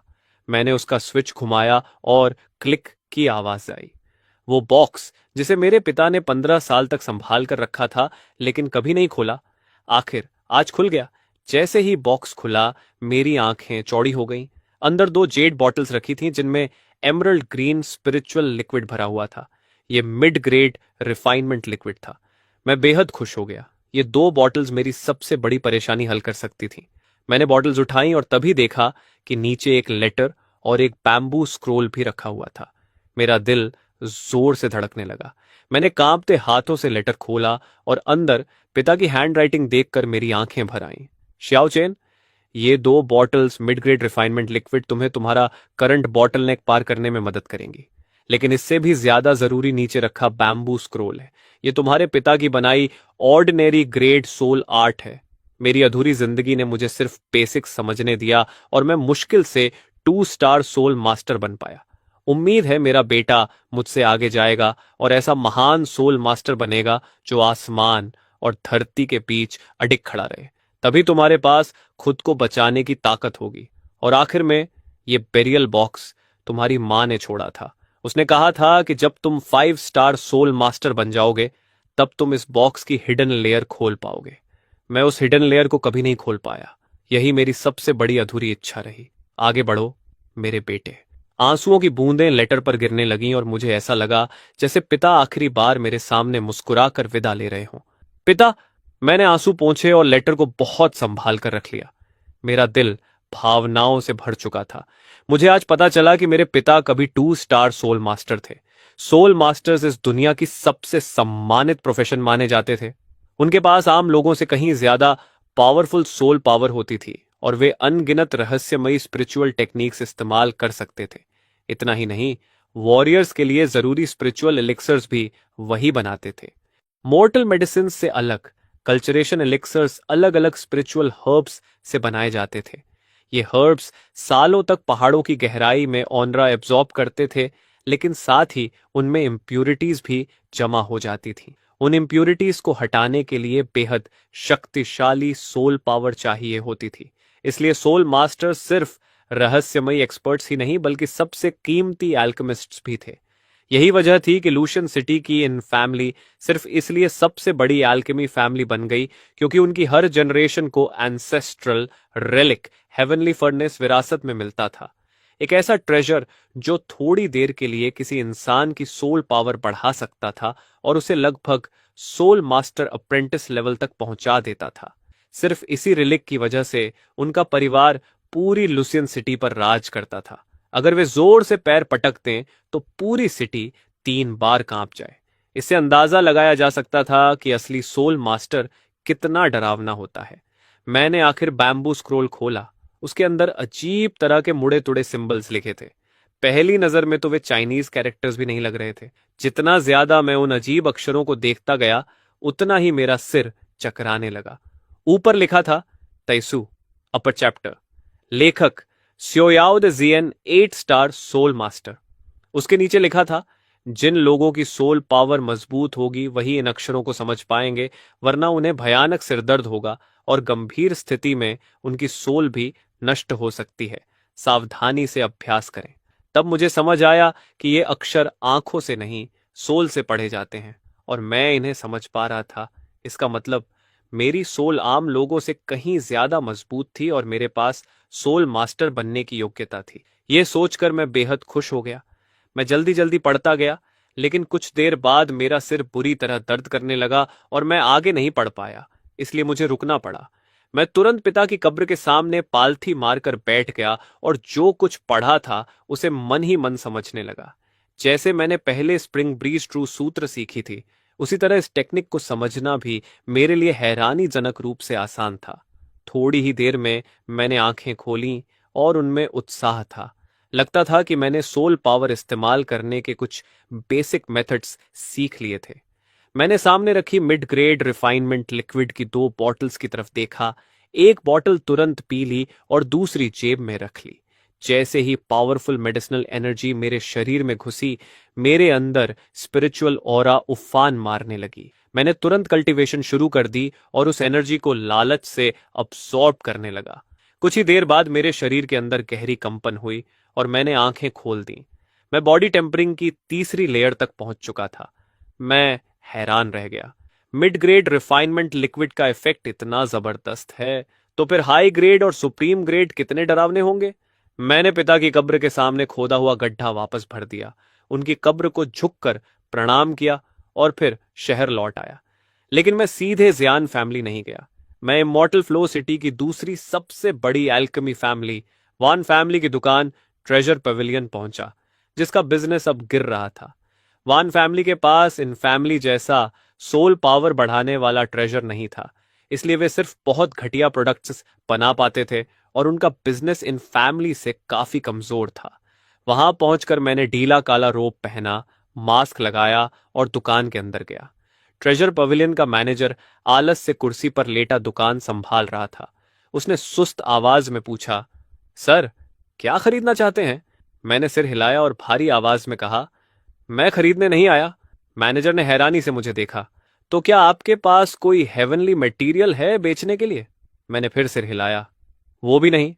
मैनेजर चिढ़ गया और बोला, यह व्यापार की जगह है, ना खरीदना ना बेचना, तो फिर यहां क्यों आए हो? मैंने अपनी जेब से मिड ग्रेड रिफाइनमेंट लिक्विड निकाली और काउंटर पर रख दी। इसे सामान के बदले बदलना है। मैनेजर ने बॉटल देखी और उसका चेहरा अचानक बदल गया। उसकी आंखें शौक से फैल गईं। वह तुरंत कुर्सी से उछल पड़ा और चिल्लाया, ये मिड ग्रेड रिफाइनमेंट लिक्विड है। 10 साल हो गए मैंने फिर से मिड ग्रेड रिफाइनमेंट लिक्विड देखी है। वह इतना एक्साइटेड हो गया कि उसका मेरे प्रति व्यवहार तुरंत सम्मान से भर गया। जल्दी जल्दी इस सम्मानित मेहमान के लिए सबसे अच्छी चाय लाओ। मैं थोड़ा चौंक गया। क्या 10 साल पहले भी मेरे पिता ने ही ऐसा रिफाइनमेंट लिक्विड बेचा था? मैंने ठंडी आवाज में कहा, चाय की जरूरत नहीं, मैं कुछ मटेरियल्स लेना चाहता हूं। तुम्हारी दुकान कितना दे सकती है? मैंने काउंटर पर रखी कलम उठाई और रिफाइनमेंट लिक्विड बनाने के मटेरियल्स की लिस्ट लिख दी। लिस्ट देखते ही मैनेजर और ज्यादा एक्साइटेड हो गया। उसकी आवाज सम्मान से भर गई। वह लगभग झुकते हुए बोला, महाशय, क्या आप सोल मास्टर हैं? पूरी इमॉर्टल फ्लो सिटी में इंचानन के अलावा कोई भी रिफाइनमेंट लिक्विड मटेरियल्स नहीं खरीदता जब तक कि वह सोल मास्टर ना हो। मेरी आवाज ठंडी हो गई। तुम बहुत कुछ जानना चाहते हो? मैनेजर डर गया और तुरंत खुद को थप्पड़ मारते हुए बोला, इस छोटे आदमी ने ज्यादा बोल दिया, कृपया माफ कर दीजिए। अगर मैं सच में सोल मास्टर था तो वह 10 जिंदगियों में भी मुझे नाराज करने की हिम्मत नहीं कर सकता था। मैंने कहा, बकवास बंद करो, बताओ कितना एक्सचेंज कर सकते हो? मैनेजर बोला, मार्केट प्राइस के हिसाब से एक bottle mid grade refinement liquid की कीमत 10,000 सिल्वर टेल्स है।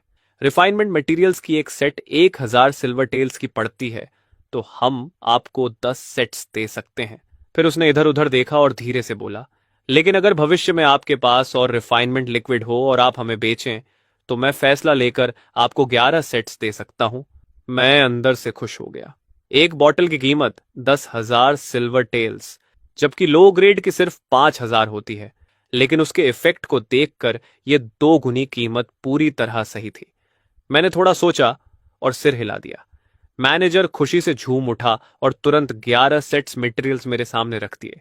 हाथ रगड़ते हुए उसने कहा, महाशय, कल लूशियन सिटी की एल्केमी एग्जीबिशन है। अगर आपके पास एक्स्ट्रा रिफाइनमेंट लिक्विड हो तो कृपया वहां हमें बेच दीजिए, ताकि वॉन फैमिली थोड़ी इज्जत बचा सके। उसकी लगभग भीख मांगती हुई एक्सप्रेशन देखकर मैंने हल्का सिर हिलाया। कोशिश करूंगा। ट्रेजर पैविलियन छोड़ने के बाद मैंने कंफर्म किया कि कोई मेरा पीछा नहीं कर रहा। फिर एक सुनसान गली में जाकर डिस्गाइज उतारा और सामान्य रूप से सड़क पर लौट आया। मैं कुछ ही कदम चला था कि अचानक किसी की मजाक उड़ाती आवाज सुनाई दी। अरे वाह, ये कौन है? मैंने देखा, लूसन घोड़े पर बैठा हुआ था। चेहरे पर घमंडी मुस्कान थी। उसके बगल में इंचानन भी था। दोनों ने मुझे देखा और घोड़े रोक दिए। लूसन ने पास के ट्रेजर पेविलियन की तरफ देखा और जोर से हंस पड़ा। पेट्रियार्किन, कुछ लोग अभी भी सपना देख रहे हैं कि उन्हें लो ग्रेड रिफाइनमेंट लिक्विड मिल जाएगी। इंचानन ने मुझे तिरछी नजर से देखकर मुस्कुराते हुए कहा, पूरे ल्यूजियन सिटी में मेरी इन फैमिली के अलावा कहीं रिफाइनमेंट लिक्विड नहीं मिलती। अगर तुम ट्रेजर पेविलियन में इसे मांगने गए थे तो तुम गलत जगह आ गए। फिर लुसेन हंसते हुए बोला, उनसे भीख मांगने से अच्छा है मुझसे भीख मांग लो।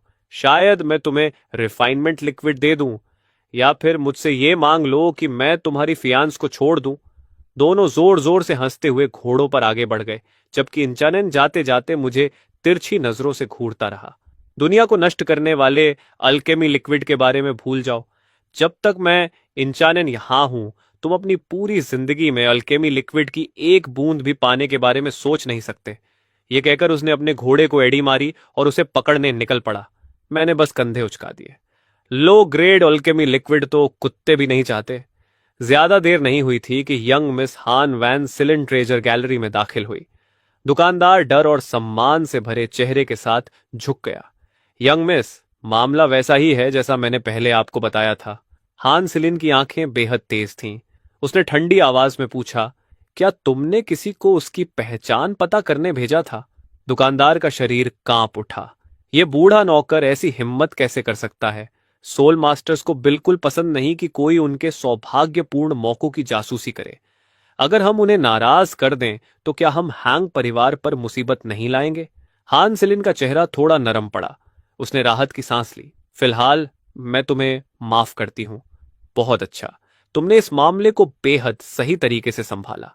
तुमने उस सोल मास्टर को पर्याप्त फायदे दिए, रिश्ता भी बेहतर किया और जरा भी लापरवाही नहीं की।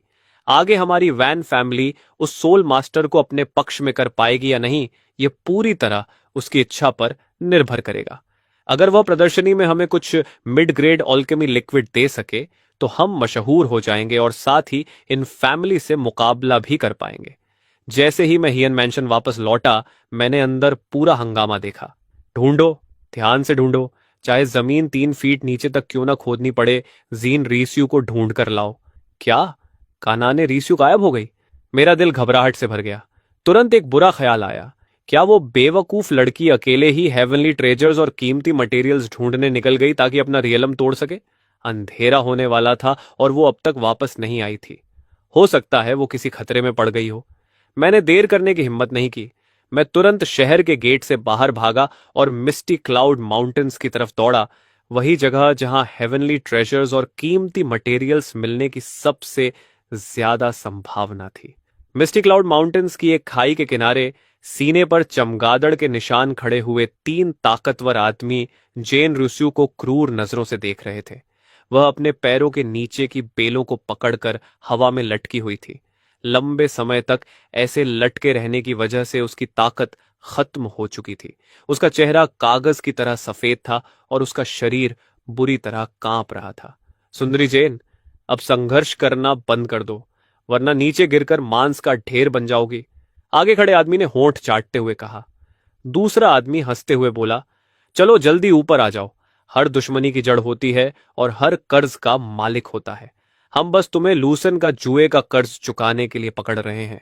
हम कसम खाते हैं कि तुम्हारे साथ कुछ गलत नहीं करेंगे। लेकिन ऐसा कहते हुए भी उनकी लालची निगाहें एक पल के लिए भी नहीं हट रही थीं। अगर आकर्षक शरीर वाली जेन र्यूज्यू उनके हाथ लग जाती तो अंजाम सोचना भी मुश्किल था। जेन र्यूज्यू ने दांत भींचकर एक एक शब्द बोलते हुए कहा, सपने में भी मत सोचना। आगे वाला आदमी गुस्से से भर गया। उसकी आंखों में खतरनाक चमक आई। उसे ऊपर खींचो। उसे विश्वास नहीं था कि जेन र्यूज्यू सच में खुद को छोड़कर इस अथाह खाई में कूद जाएगी। बाकी 2 आदमी तुरंत आगे बढ़े, बेलों को पकड़ा और पूरी ताकत से ऊपर खींचने लगे। जेन र्यूज्यू को लगा कि वह खाई के किनारे के और करीब आ रही है। वह निराश हो गई। जैसे ही उसने खुद को छोड़कर गिरने का फैसला किया, तभी दूर से तेजी से आते कदमों की आवाज सुनाई दी। उसके तुरंत बाद एक दर्दनाक चीख गूंजी। बेल खींच रहे आदमियों में से एक को अचानक लात मारकर अथाह खाई में गिरा दिया गया। उसकी काली परछाई लगातार चीखते हुए धुंध में गायब हो गई। बचे हुए 2 आदमी गुस्से में पलटे और नए आए व्यक्ति से लड़ने लगे। ज्यादा समय नहीं लगा और एक और आदमी चीखते हुए जमीन पर गिर पड़ा। आखिरी आदमी डर के मारे लड़खड़ाता हुआ भाग गया और कमजोर लेकिन धमकी भरी आवाज में चिल्लाया, स्नो फ्लोटिंग पैलेस के लोगों को मारने की हिम्मत की है? तुम मर चुके हो। तुम पूरी तरह खत्म हो। काना ने रियुसु हैरान रह गई। कौन आया? आखिर स्नो फ्लोटिंग पैलेस के इन 3 लोगों में से एक थर्ड लेयर ऑफ रिफाइनमेंट में था और बाकी 2 सेकेंड लेयर ऑफ रिफाइनमेंट में थे। तभी खाई के किनारे से एक सिर बाहर आया। काना ने रिस्यू ने देखा और तुरंत स्तब्ध रह गई। Shao chain! मैंने हाथ बढ़ाया और उसे एक झटके में ऊपर खींच लिया। नीचे देखा तो उसकी हथेलियां फट चुकी थीं और बहता हुआ खून उस स्पिरिचुअल ग्रास को लाल कर रहा था जिसे वह कसकर पकड़े हुई थी। ज्यादा दबाने की वजह से वह स्पिरिचुअल ग्रास भी टेढ़ी हो चुकी थी और उसकी चमक फीकी पड़ गई थी। उसकी आवाज निराशा से भरी थी।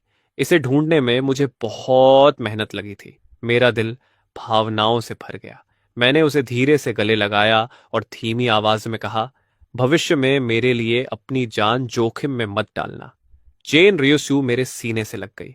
उसे इस बात का अफसोस था कि वह मेरी मदद नहीं कर सकी, लेकिन साथ ही इस बात की मिठास भी थी कि मैं उसे इतना महत्व देता हूं। तो मैं फैन जेन के दिल में इतनी महत्वपूर्ण हूं? मैंने उसे शांत किया। फिर मैं जमीन पर पड़े स्नो फ्लोटिंग पैलेस के लोगों की लाशों की तरफ मुड़ा। मेरे मन में एक विचार आया। मैं झुका और थोड़ी देर टटोलने के बाद एक लाश से एक टोकन निकाला। वह सच में स्नो फ्लोटिंग पैलेस का टोकन था। सिटी लॉर्ड मैंशन पहले ही इन पर इनाम घोषित कर चुका था। स्नो फ्लोटिंग पैलेस के एक दानव को मारने पर सिटी लॉर्ड मैंशन के सोल स्पिरिचुअल पूल में एक बार कल्टीवेशन करने का मौका मिलता था। मैंने टोकन रख लिया और आसमान की तरफ देखा। अब पूरी तरह अंधेरा हो चुका था और पहाड़ का रास्ता दिखाई नहीं दे रहा था। मजबूर होकर मैं जेन रिस्यू को लेकर एक सुरक्षित गुफा में रात बिताने चला गया। रात और गहरी होती गई। थकान की वजह से जेन रिस्यू गहरी नींद में सो गई। मैं उसके पास उसकी रक्षा करते हुए बैठा रहा, लेकिन खाली नहीं बैठा। मैंने ट्रेजर पेविलियन से बदले हुए रिफाइनमेंट लिक्विड के मटेरियल निकाले और अपने हाथों से रिफाइनमेंट लिक्विड बनाने की कोशिश शुरू कर दी। अगली सुबह मैंने जमीन पर पड़े राख के ढेर को देखा और दर्द से आह भरी। 3 हिस्सों के मटेरियल पूरी तरह बर्बाद हो गए थे। लेकिन अगले ही पल मेरी आंखें चमक उठीं और मैंने मन ही मन सोचा, मेरी आत्मा ने एंशिएंट सुप्रीम वॉइड टेक्निक में महारत हासिल करने के बाद आखिर कितनी ताकत हासिल कर ली है। सबसे लो लेवल रिफाइनिंग लिक्विड बनाना तो हैरान कर देने वाली आसानी से हो रहा है। मैं मुड़ा और अंदर रखी 8 बोतलों स्पिरिचुअल लिक्विड की तरफ देखा। उनमें से 7 हाई ग्रेड रिफाइनिंग लिक्विड थी और एक बोतल तो एक्सीलेंट ग्रेड रिफाइनिंग लिक्विड थी। और यह तो सिर्फ पहली कोशिश थी। अगर भविष्य में मेरे तरीके और ज्यादा निपुण हो गए तो एक्सीलेंट ग्रेड रिफाइनिंग लिक्विड बनाना और भी आसान होगा। इतना चौंकाने वाला नतीजा देखकर मुझे खुद भी यकीन नहीं हो रहा था। क्या मेरी सोल पावर सच में फाउंडेशन एस्टैब्लिशमेंट रियलम तक पहुंच गई है? मैंने धीमी आवाज में बड़बड़ाया। फिर अपने विचार समेटे और बेसब्री से उस एक्सीलेंट ग्रेड रिफाइनिंग लिक्विड की बोतल उठा ली और एक ही घूंट में पी गया। तुरंत ही बेहद शक्तिशाली औषधीय शक्ति मेरे शरीर में फट पड़ी। उसे निकलने वाली aura low grade refining liquid से 10 गुना ज्यादा थी, जिससे मेरा शरीर थोड़ा फूल गया, जैसे कोई गोल गुब्बारा हो। मैंने लापरवाही करने की हिम्मत नहीं की और तुरंत पालथी मारकर बैठ गया। मैंने जल्दी से उस ऑरा को पचाने के लिए मानसिक सूत्र चलाया। 1 घंटे बाद मैंने धीरे धीरे आंखें खोली। मेरी आंखें हैरानी से भरी हुई थीं। दूसरी तरफ हायन मैंशन के अंदर का माहौल बिल्कुल अलग था। लूसेन पसीने से लथपथ था। उसका चेहरा बेहद खराब दिख रहा था और वह अपने सामने घूर रहा था जहां रिफाइनिंग लिक्विड की 10 खाली बोतलें पड़ी थीं। उसने भारी और गुस्से भरी आवाज में दहाड़ा, "ये क्या हो रहा है?" मैंने सब कुछ पी लिया, फिर भी मैं आगे क्यों नहीं बढ़ पाया। बगल में खड़ी चेन यिनफन भी उलझन में थी। ऐसा नहीं होना चाहिए था। 9 ग्रेड स्प्रिट रूट और लो ग्रेड रिफाइनिंग लिक्विड की 10 बोतलें, इतना तो कोई सुअर भी कॉन्टेम्पलेशन स्टेट पार कर जाता, लेकिन तुम्हारी कल्टीवेशन बिल्कुल नहीं बढ़ी। वह मजबूरी में उसे दिलासा देने लगी, लूसन, रिफाइंड जेड हमेशा तुरंत नहीं चमकता। शायद तुम बहुत जल्दी आगे बढ़ना चाह रहे थे और तुम्हारा मेंटल स्टेट बिगड़ गया। वैसे भी तुम हारे नहीं हो। उस बेकार फैंचन के पास तो सिर्फ 1 ब्राउ स्पिरिचुअल रूट है और 2 ब्राउ रिफाइनिंग लिक्विड है। उसके लिए आगे बढ़ना तो और भी नामुमकिन है। ज्यादा से ज्यादा इसे बराबरी मान लो। यह सुनकर लूसन की तनी हुई नसें थोड़ी ढीली पड़ी। उसके चेहरे पर तिरस्कार उभर आया। वो भी मेरी बराबरी करने लायक है।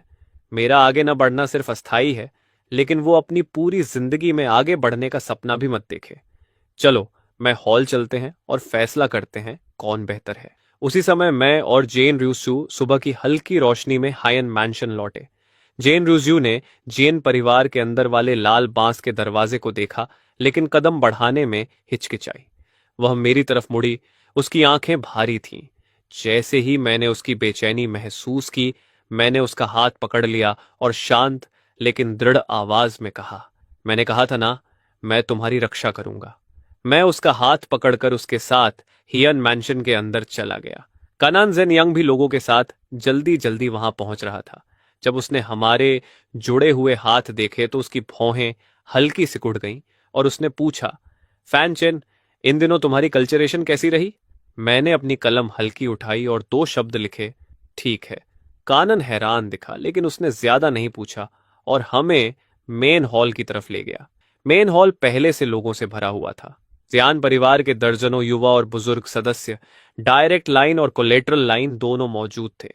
कुछ युवा लड़कियां चमकीले कपड़ों में लूसेन के आसपास हंसते बोलते घूम रही थीं, ताकि उसका थोड़ा फेवर पा सके।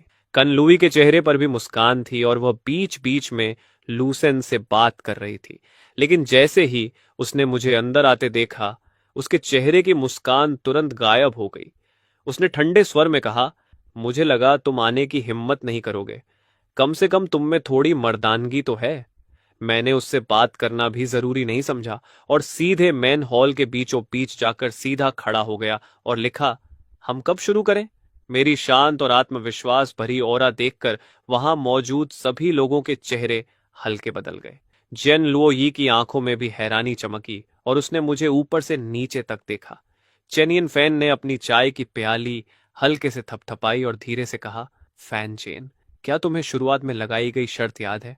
अगर तुम लुसेन से कमजोर निकले तो अफसोस की बात है कि जेन रीस्यू की शादी लुसेन से करनी होगी। मैंने आंखें उठाकर उसे ठंडे भाव से देखा और अपनी कलम घुमाई। अगर लुसेन हार गया तो कृपया अपने भांजे को भी कंट्रोल करना। उसे हंस का मांस खाने के सपने देखना बंद करने दो। चेन यिन फेन ने गुस्से में अपनी चाय की प्याली मेज पर दे मारी। उसकी फीनिक्स जैसी आंखों में गुस्सा उबल रहा था। अगर लूसन हार गया तो स्वाभाविक है कि उसमें दोबारा रूसियों से शादी की बात करने की हिम्मत नहीं होगी। लेकिन अगर तुम हारे तो तुरंत हियन मैंशन छोड़ दोगे। आज के बाद मेरी जेन फैमिली तुम्हारी फैन फैमिली की कोई एहसानमंद नहीं रहेगी। मैंने हल्के से हाथ हिलाया और कलम की नोक नीचे गिराई। ठीक है, तो फैसला कर लेते हैं कौन बेहतर है। चेन यिनफन के दिल में गुस्सा भरा हुआ था। शुरू करो। लुसेन पूरे आत्मविश्वास के साथ हॉल के बीचों बीच आया। उसके चेहरे पर तिरस्कार साफ लिखा था। मेरे 9 ग्रेट स्पिरिट रूट के सामने तुम्हारे जैसे घटिया फैन परिवार के इंसान को मुकाबले का मौका मिलना चाहिए तो तुम्हारे पूर्वजों को भी गर्व होना चाहिए। वह बुरी तरह हंसा। उसने अपनी मुट्ठियां उठाईं और हवा में जोर से लहराईं। 5th लेयर ऑफ रिफाइनमेंट की पीक कल्टीवेशन ने हवा तक हिला दी। हियन लुओ यी भी हैरान रह गई। इसने एडवांस नहीं किया, ऐसा कैसे हो सकता है? 10 बोतल रिफाइनिंग लिक्विड के साथ तो मैं, जिसके पास 6th ग्रेड टैलेंट है, भी आगे बढ़ जाती। क्लैन के बाकी लोग भी एक दूसरे को देखने लगे। यह नतीजा सच में अप्रत्याशित था। 9 ग्रेड स्पिरिट रूट उतना ताकतवर नहीं लग रहा था जितना सबने सोचा था। कुछ पल के लिए माहौल अजीब हो गया। चेनियन फेन जल्दी से बात संभालते हुए बोली, कल्टीवेशन का रास्ता आसान नहीं होता। सिर्फ 3 दिनों में 5th लेयर ऑफ रिफाइनमेंट की पीक तक पहुंचना भी बड़ी बात है। यह पहले से ही बहुत शानदार है। हालांकि क्लैन के कई लोगों के दिल में अब भी शक था, लेकिन उन्होंने ज्यादा नहीं सोचा और सिर हिला दिया। हाँ, चाहे कुछ भी हो, यह बिना स्पिरिचुअल रूट वाले किसी बेकार इंसान से तो तुलना नहीं कर सकता। तभी किसी ने अचानक चीख कर कहा, फर्स्ट लेयर ऑफ रिफाइनमेंट, यह फर्स्ट लेयर ऑफ रिफाइनमेंट है। जेन रीस्यू ने अपना मुंह ढक लिया। उसकी आवाज खुशी और अविश्वास से कांप रही थी। श्याओ चेन, तुमने ब्रेक थ्रू कर लिया। जियान लुओ की आंखों में यकीन करना मुश्किल था। इसके पास स्पिरिचुअल रूट है? लुसेन की आंखें पूरी तरह फैल गईं। उसे अपनी आंखों पर भरोसा नहीं हो रहा था।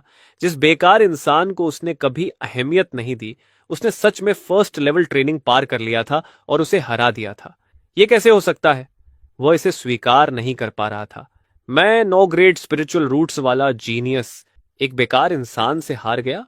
मैंने अपनी कलम उठाई और एक लाइन लिखी। अगर मेरे फैन परिवार के पूर्वजों को पता चले कि मैंने 9 ग्रेट स्पिरिचुअल रूट्स वाले किसी इंसान को हराया है तो उन्हें और भी ज्यादा गर्व होगा।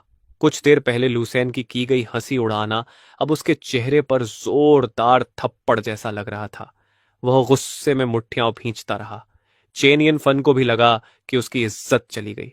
उसने ठंडी आवाज में कहा, सिर्फ फर्स्ट लेवल ट्रेनिंग पार किया है और देखो कैसी विजेता वाली शक्ल बना रहा है। क्या फर्स्ट लेवल ट्रेनिंग पार करना और सिक्स्थ लेवल ट्रेनिंग पार करना एक जैसा है?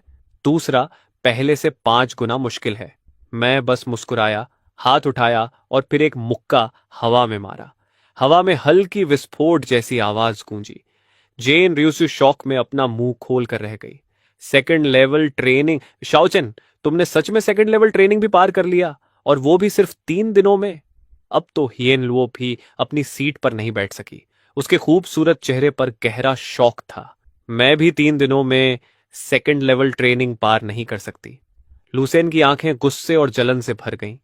फर्स्ट लेवल पार करना ही काफी शॉकिंग था, लेकिन सेकंड लेवल ट्रेनिंग पार करना तो सीधा कुचल देने जैसा था। चेन यिनफन भी हिल गई, लेकिन फिर भी जबरदस्ती बोली, सेकंड लेवल ट्रेनिंग तक पहुंचना इतना मुश्किल नहीं है, बस किसी तरह लुसेन की बराबरी कर पाया है। लेकिन जैसे ही उसने ये कहा, मैंने फिर से हवा में मुक्का मारा। इस बार तेज धमाके जैसी साफ आवाज गूंजी, जैसे सबके चेहरे पर जोरदार थप्पड़ पड़ा हो। हियन लुओई शौक से अपनी सीट से उछलकर खड़ी हो गई। उसे पता भी नहीं चला कि उसकी कुर्सी पीछे गिर गई। उसके चेहरे पर गहरा अविश्वास था। थर्ड लेवल ट्रेनिंग आज? यह नामुमकिन है। 3 दिनों में थर्ड लेवल ट्रेनिंग पार करना 9 ग्रेड स्पिरिचुअल रूट्स वालों के लिए भी संभव नहीं। लुसेन और चेन यिनफेन दोनों मुझे घूरते हुए ठंडा पसीना बहाने लगे। मैंने अपनी कलम उठाई और धीरे से लिखा, तो क्या हुआ अगर तुम असली ड्रैगन हो? तो क्या हुआ अगर तुम्हारे पास 9 ग्रेड स्पिरिचुअल रूट्स हैं? लुसेन ने बेहद अपमान महसूस किया और गुस्से में चिल्लाया, तुम किस बात पर घमंड कर रहे हो? सुन लो, टियनजी पैविलियन के लोग रास्ते में हैं। मैं सीधे टियनजी पैविलियन में शामिल हो जाऊंगा और तुम सिर्फ थर्ड लेवल ट्रेनिंग का एक बदबूदार कीड़ा हो। तुम मेरी बराबरी करने लायक नहीं हो। चेन यिनफेन की भी आज पूरी इज्जत मिट्टी में मिल गई थी। उसने मुझे घूरते हुए चिल्लाकर कहा, अच्छा, तुम्हारे पास स्पिरिचुअल रूट्स हैं। मैं बेकार हूं, तुम बहुत महान हो ना। अगर तुम इतने ही काबिल हो तो 10 दिनों के अंदर मेरे लिए एक शानदार दहेज तैयार करो। अगर नहीं कर पाए तो मुझे एंगेजमेंट तोड़कर जेन रिज्यू की शादी किसी और से कराने का दोष मत देना। यह कहकर उसने मेज पर जोर से हाथ मारा और लुसेन को लेकर गुस्से में चली गई। मैंने बस कंधे उचका दिए और इसकी परवाह नहीं की। अगर यह पहले होता तो शायद मैं भी चिंतित होता, लेकिन अब नहीं, क्योंकि मैं एक सोल मास्टर हूं। ऐसा सोल मास्टर जो महंगी पिल्स रिफाइन कर सकता है। तभी मुझे याद आया कि कल मैंने जेमबाओ पैविलियन के मैनेजर से लक्सियन सिटी की ग्रैंड एग्जीबिशन में हिस्सा लेने का वादा किया था। यही सही मौका था high quality training medicine refine करने का। इन्हें बेचकर बहुत पैसा कमाया जा सकता था, है ना? सिटी लॉर्ड मैंशन के सामने चौड़ी सड़क के दोनों तरफ स्टॉल लगे हुए थे। आज पूरे शहर के मेडिसिन रिफाइनिंग फैमिलीज की ग्रैंड एग्जीबिशन थी। बड़े और छोटे सभी रिफाइनर्स अपने सबसे बेहतरीन मेडिसिन दिखाने आए थे। इन परिवार के हेड इंचानिन अपने स्टॉल पर सबसे ज्यादा बिकने वाली लो ग्रेड ट्रेनिंग मेडिसिन दिखा रहा था। उसके सामने लोगों की भीड़ समुद्र जैसी उमड़ी हुई थी। दूसरी तरफ वॉन परिवार का उतना ही बड़ा स्टॉल बेहद सुनसान था। ठंडा माहौल देखकर वैनसिलिन बेचैन हो गई। क्या वो एक्सपर्ट सच में आएगा? मैनेजर उसके पास खड़ा कड़वी मुस्कान के साथ बोला, ज्यादातर सोल मास्टर्स अकेले रहते हैं और अपनी मर्जी से आते जाते हैं। वो आएगा या नहीं, ये पूरी तरह उसके मूड पर निर्भर है। वह भी बहुत परेशान था। अगर वो सोल मास्टर आ गया तो वॉन परिवार को मिड ग्रेड ट्रेनिंग मेडिसिन मिलेगा और वे इन परिवार को पीछे छोड़ देंगे। लेकिन अगर वो नहीं आया तो ये एग्जीबिशन पूरी तरह इन परिवार का सोलो शो बन जाएगा। अगले साल वॉन परिवार के दिन और मुश्किल हो जाएंगे। उन्हें और ज्यादा बेचैन करने वाली बात यह थी कि इन परिवार ने शायद और भी ताकतवर स्किल एक्टिवेट कर ली थी। खबर थी कि इंचानिन ने सफलतापूर्वक एक mid grade training medicine refine कर ली है। भले ही उसकी सक्सेस रेट सिर्फ 1% हो, लेकिन अगर यह खबर फैल गई तो बहुत बड़ा सनसनी मच जाएगी। वान परिवार के पास अब सिर्फ एक ही रास्ता था, उस सोल मास्टर का सहारा लेना। उसी समय काले चोगे में मैं धीरे धीरे वान परिवार के स्टॉल पर चढ़ा। कमांडर हांग इधर उधर टहल रहा था। जैसे ही उसने काले कपड़ों वाली मेरी परछाई देखी, उसकी भौहें सिकुड़ गईं। तुम? मैनेजर ने भी तुरंत मेरे कपड़े पहचान लिए और उसका दिल तेजी से धड़कने लगा। मिस, क्या यही वो सोल एक्सपर्ट है? कमांडर हैंग अंदर से कांप उठा और जल्दी से आगे बढ़कर सम्मान से झुक गया।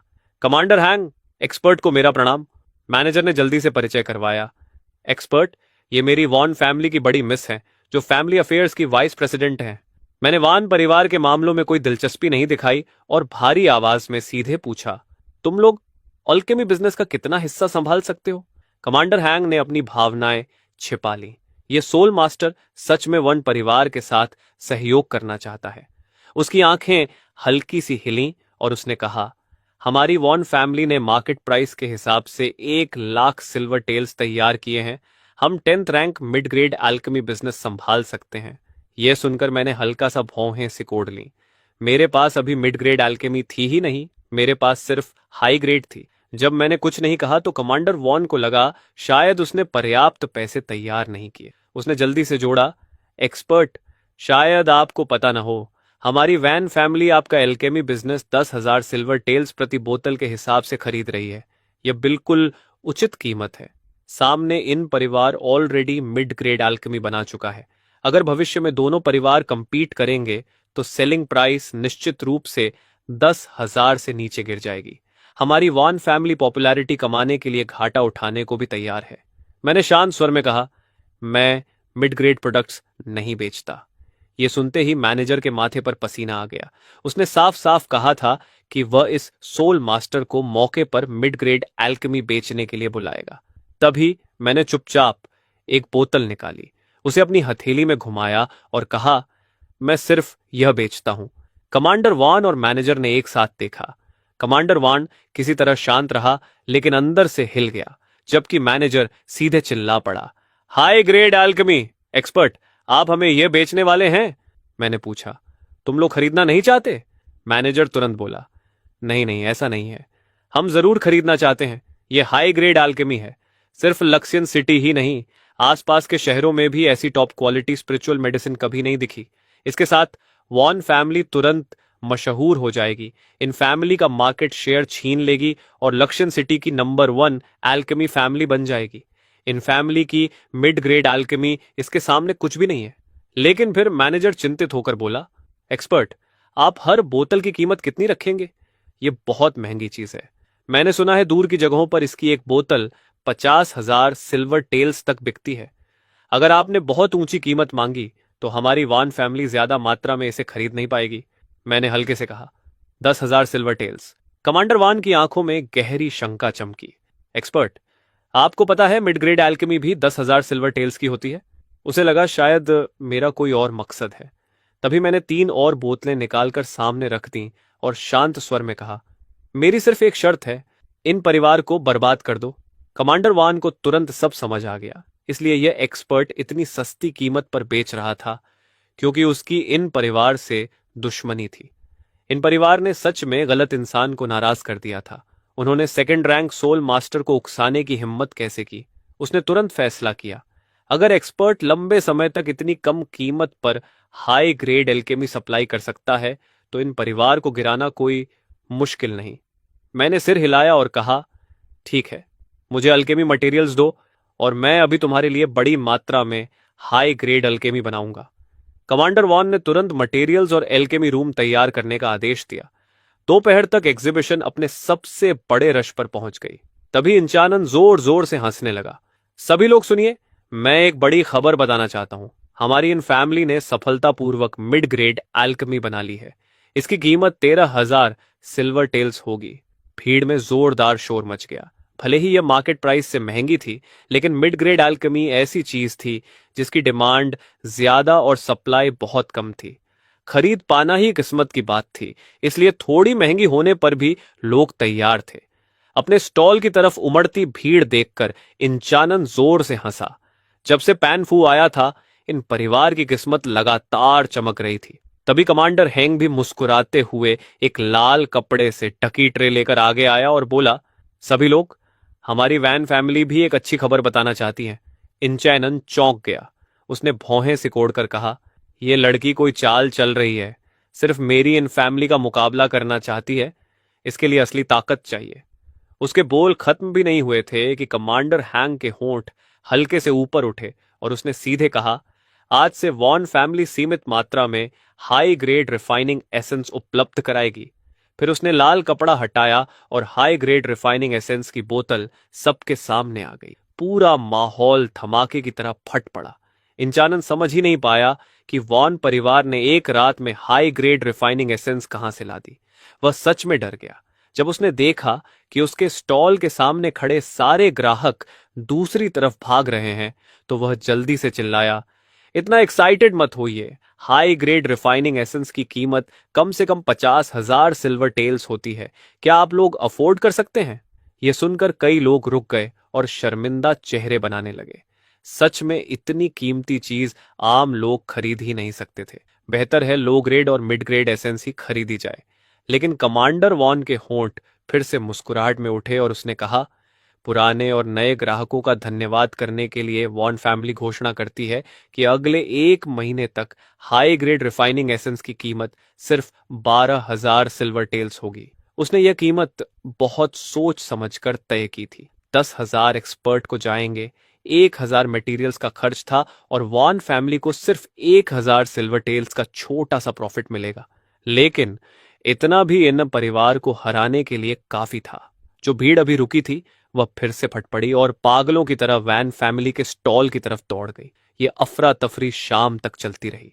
दूसरी तरफ इन चांगसेन अपने स्टॉल पर पड़े लो ग्रेड रिफाइनिंग एसेंस को खून भरी आंखों से घूरता रह गया। ये क्या हो रहा है? क्यों? आखिर क्यों? इंचैन समझ ही नहीं पा रहा था कि वैन परिवार के पास इतनी सस्ती हाई ग्रेड रिफाइनिंग एसेंस अचानक कहां से आ गई। ऐसा लग रहा था जैसे ये सब जानबूझकर इन परिवार को निशाना बनाने के लिए किया गया हो।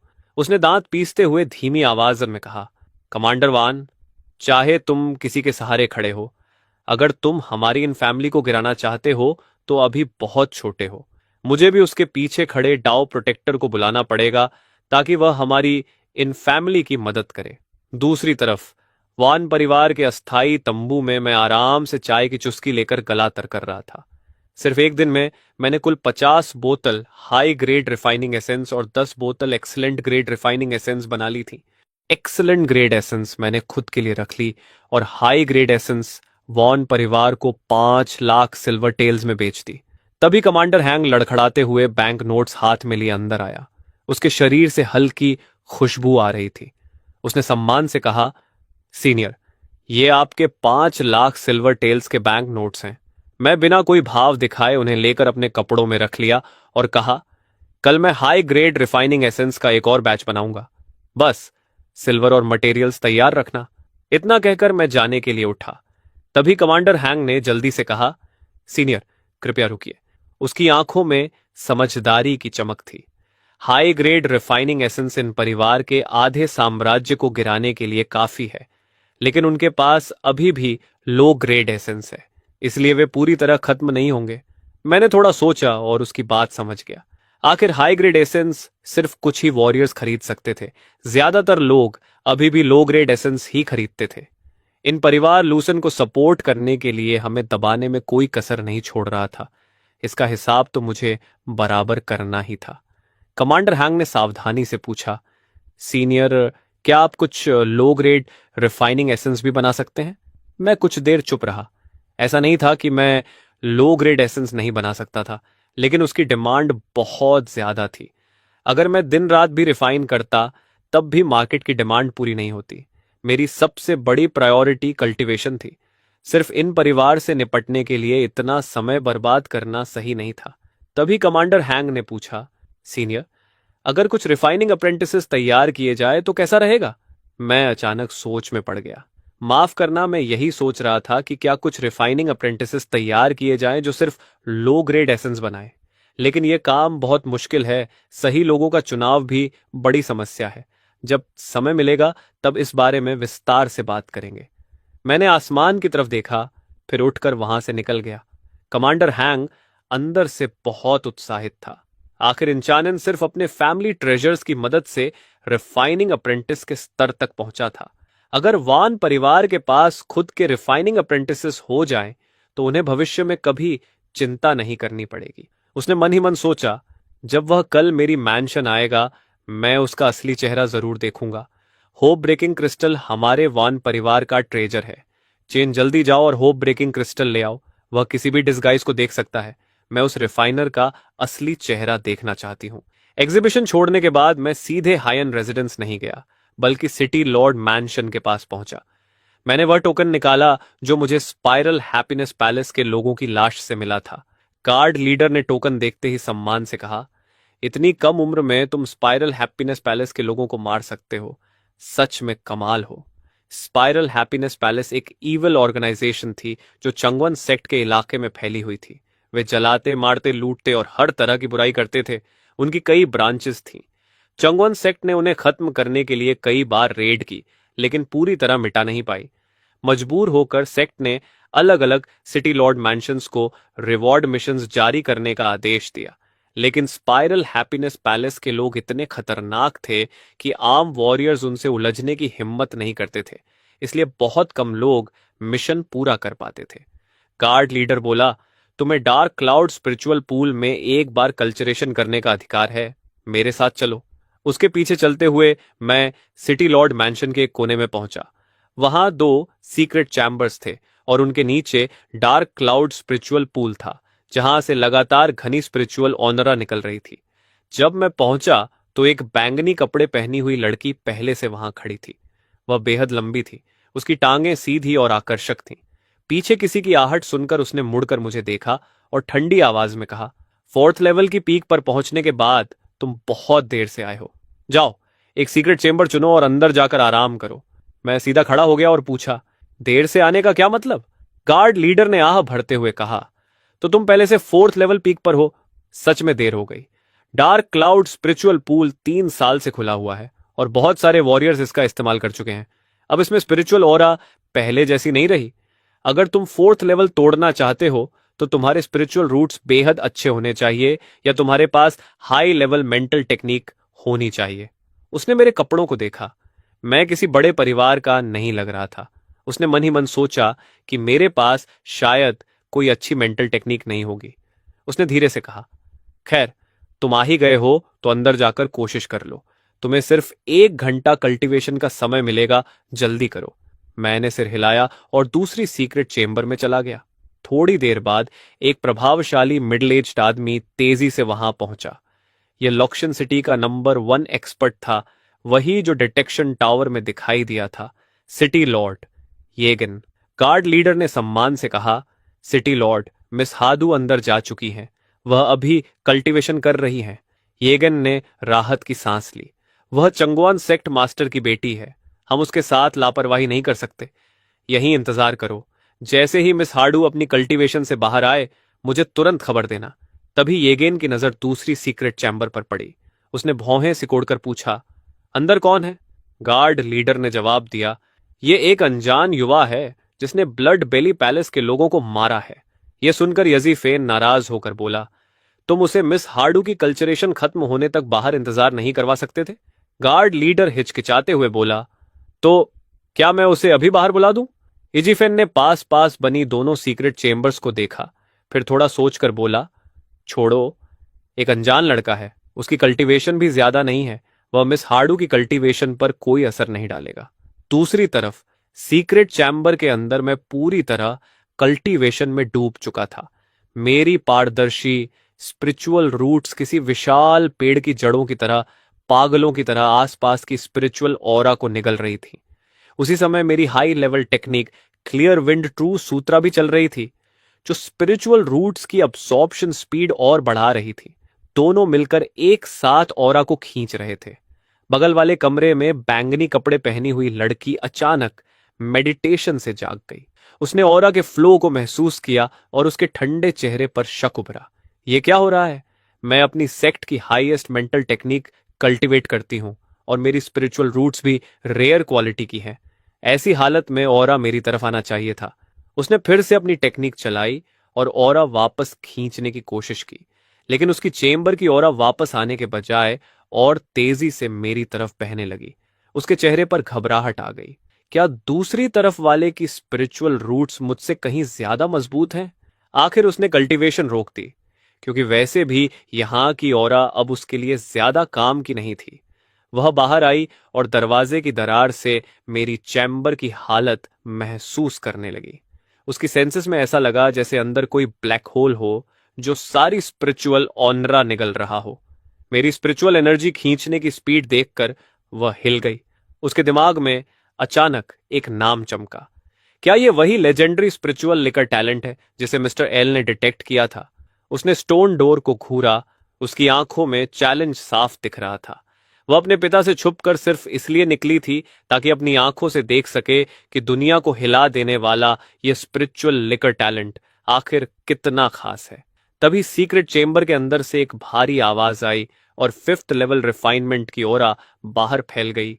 गार्ड लीडर की आंखें फैल गईं। उसने शौक में कहा, इसने ब्रेक थ्रू कर लिया। यहां की स्पिरिचुअल एनर्जी तो मुश्किल से किसी लो लेवल कल्टीवेटर के लिए काफी है, फिर भी यह सफल हो गया। पर्पल ड्रेस वाली लड़की के ठंडे चेहरे पर भी हल्की खुशी आई और उसने मुट्ठियां भींच लीं।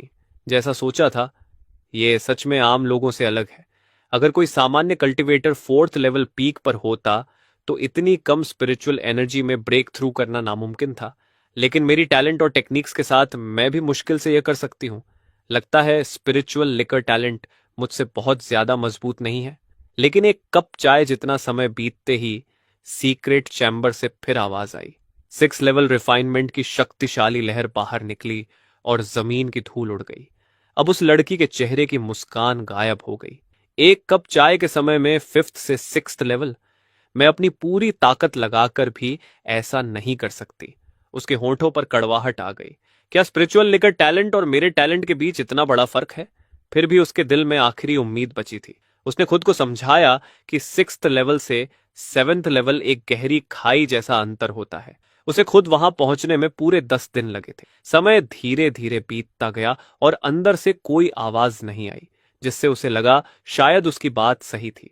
लेकिन अचानक सीक्रेट चेंबर से पहले से भी ज्यादा ताकतवर हवा का झोंका निकला। गार्ड लीडर लगभग गिर पड़ा और शौक में चिल्लाया, सेवेंथ लेवल रिफाइनमेंट! सिर्फ 1 घंटे में फोर्थ लेवल पीक से सीधे सेवेंथ लेवल रिफाइनमेंट! अब पर्पल ड्रेस वाली लड़की का ठंडा चेहरा पूरी तरह टूट गया। उसकी आंखें शौक से भर गईं। उसने अविश्वास में बड़बड़ाया, असंभव! स्पिरिचुअल लिकर टैलेंट और मेरा टैलेंट सिर्फ 2 रैंक्स दूर हैं। फिर इतना बड़ा अंतर कैसे हो सकता है?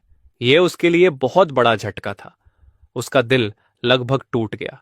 जिस टैलेंट पर उसे इतना गर्व था, वह मेरे स्पिरिचुअल लिकर टैलेंट के सामने कुछ भी नहीं निकला। मैं पूरे शरीर पर पसीना लिए सीक्रेट चेंबर से बाहर आया। जब मैंने देखा कि वह लड़की बाहर खड़ी है, तो मुझे समझ आ गया कि मेरी कल्टीवेशन ने उसे डिस्टर्ब किया होगा। मैंने तुरंत हाथ जोड़कर कहा, मिस, माफ कीजिए, मैंने आपको परेशान किया। लड़की ने मुझे जटिल भावों से देखा, अपने दांत भींचे और कहा, मेरा नाम लीनन है, इसे याद रखना। जब तुम मेरे लेवल तक पहुंच जाओगे, मैं तुमसे एक निर्णायक लड़ाई चाहती हूं। इतना कहकर उसने अपनी कमर से लटक रहा एक पर्पल टोकन निकाला और मेरी तरफ फेंक दिया। इसे रख लो। अगर कभी तुम्हारी जान खतरे में हो तो इसे निकाल लेना, लेकिन बेहतर होगा कि तुम मरना मत। इतना कहकर वह मुड़ी और चली गई, मुझे वहीं पूरी तरह कंफ्यूज छोड़कर। मैंने सिर खुजलाया। मैंने इसे कब नाराज कर दिया? अचानक मुझसे डिसाइसिव बैटल क्यों चाहती है? और टोकन भी दे गई। मैं उलझन में बाहर निकल गया। दूसरी तरफ लीनन लक्ष्यन सिटी छोड़कर एक सफेद क्रेन पर उड़ रही थी। कुछ ही देर बाद उसके ऊपर अचानक काले बादल छा गए। उसने ऊपर देखा तो एक विशाल नीला ईगल उड़ रहा था, जिसके ऊपर सफेद रोब पहने एक मिडिल एज्ड आदमी हाथ पीछे बांधे खड़ा था। उसके शरीर से निकल रही पावरफुल ऑरा ने आसपास की तेज हवाओं को पूरी तरह दबा दिया था। उसे देखते ही लीनन शौक में आ गई और तुरंत घुटनों पर बैठकर बोली, चांद सेक्ट की डिसाइपल लीनन तियांजी पैविलियन के वाइस डायरेक्टर चेन को प्रणाम करती है। उसके सामने खड़ा व्यक्ति टियांजी पैविलियन के 4 वाइस डायरेक्टर्स में से एक था, चेनेंडो। साफ था कि वही लुसेन को लेने आया था। चेनेंडो ने ठंडी आवाज में कहा, तुम्हारे पिता तुम्हें हर जगह ढूंढ रहे हैं, तो तुम यहां निकली थी? चेन चेंडाओ मुस्कुराया। वह और चानगुआन सेक्ट मास्टर एक ही गुरु के शिष्य थे और उनका रिश्ता बहुत गहरा था। जब लुसेन को खबर मिली कि उसकी बेटी घर से भाग गई है तो उसने चेन चेन डाओ से कहा था कि अगर उसका कोई सुराग मिले तो ध्यान रखे। चेन चेन डाओ ने नीचे लक्सियन सिटी की तरफ देखा और तुरंत समझ गया कि लियू किंग सियान यहां क्यों आई थी। वह उत्सुक होकर पूछ बैठा, तो क्या तुम उस स्पिरिचुअल लिकर टैलेंट से मिली? कैसा था वो? यह सवाल सुनते ही लियू किंग सियन की आंखें हल्की लाल हो गईं। उसने बेहद दुखी स्वर में कहा, वो बहुत ज्यादा अनफेयर है। चेन चेन डाओ हैरान रह गया। उसकी यादों में लियू किंग सियान ऐसी लड़की थी जो किसी के सामने झुकती नहीं थी और हमेशा जीतना चाहती थी। उसे रोने जैसी हालत में देख वह सच में चौंक गया। उसने तुम्हारे साथ क्या किया, बताओ? चेन चेन डाओ मजे से कहानी सुनने वाले मूड में था, लेकिन जैसे जैसे लियू किंग सियान ने सब बताया उसके चेहरे की मुस्कान गायब हो गई। यह नामुमकिन है। क्या तुम्हें यकीन है कि तुम्हारी सेंसिंग गलत नहीं थी?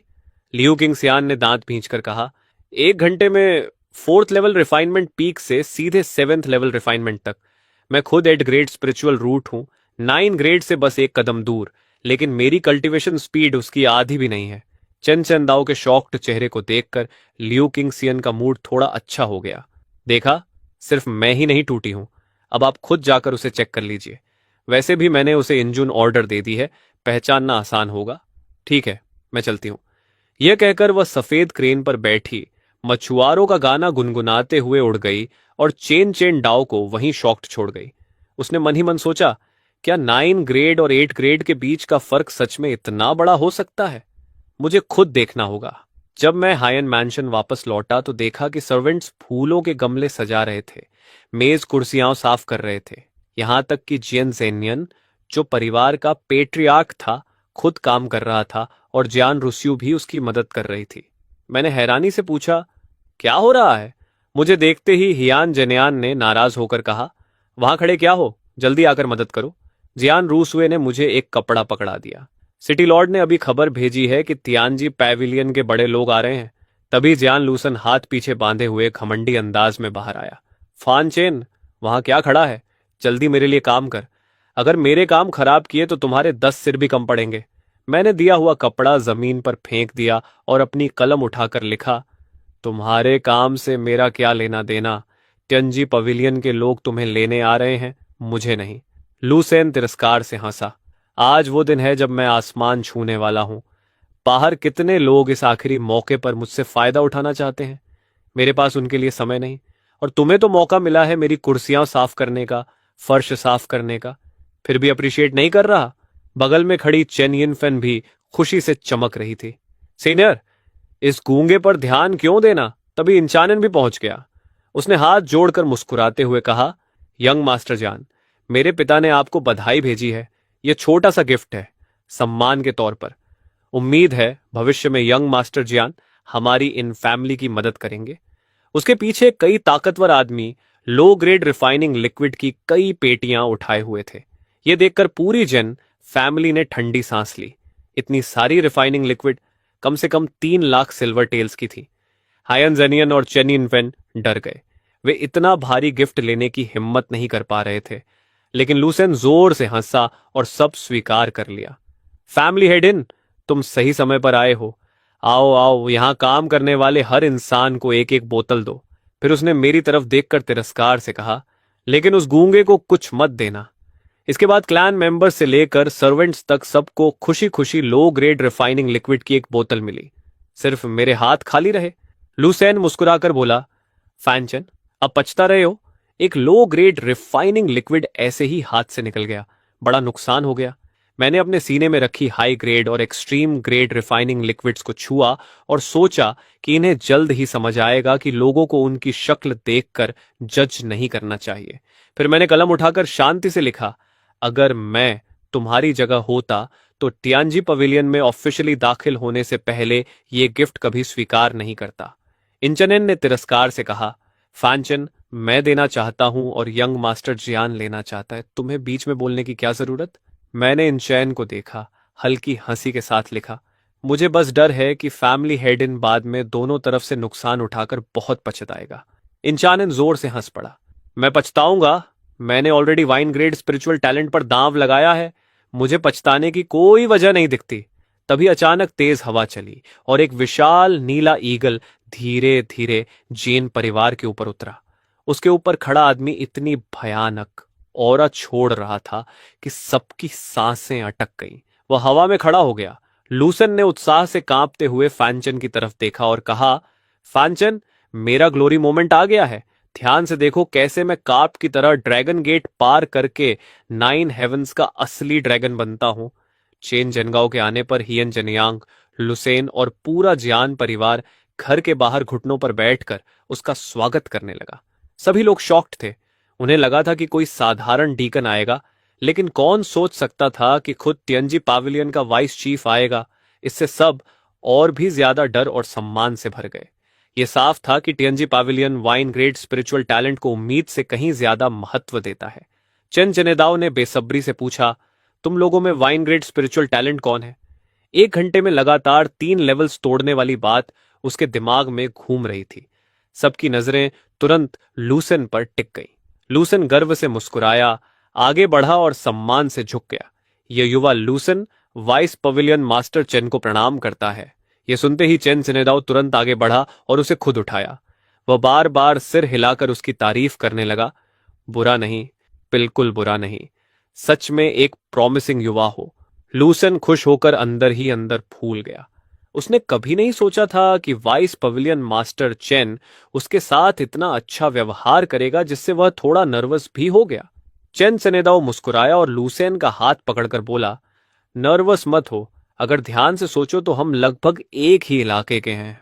30 साल पहले मेरा जन्म पास के बिलियो सिटी में हुआ था।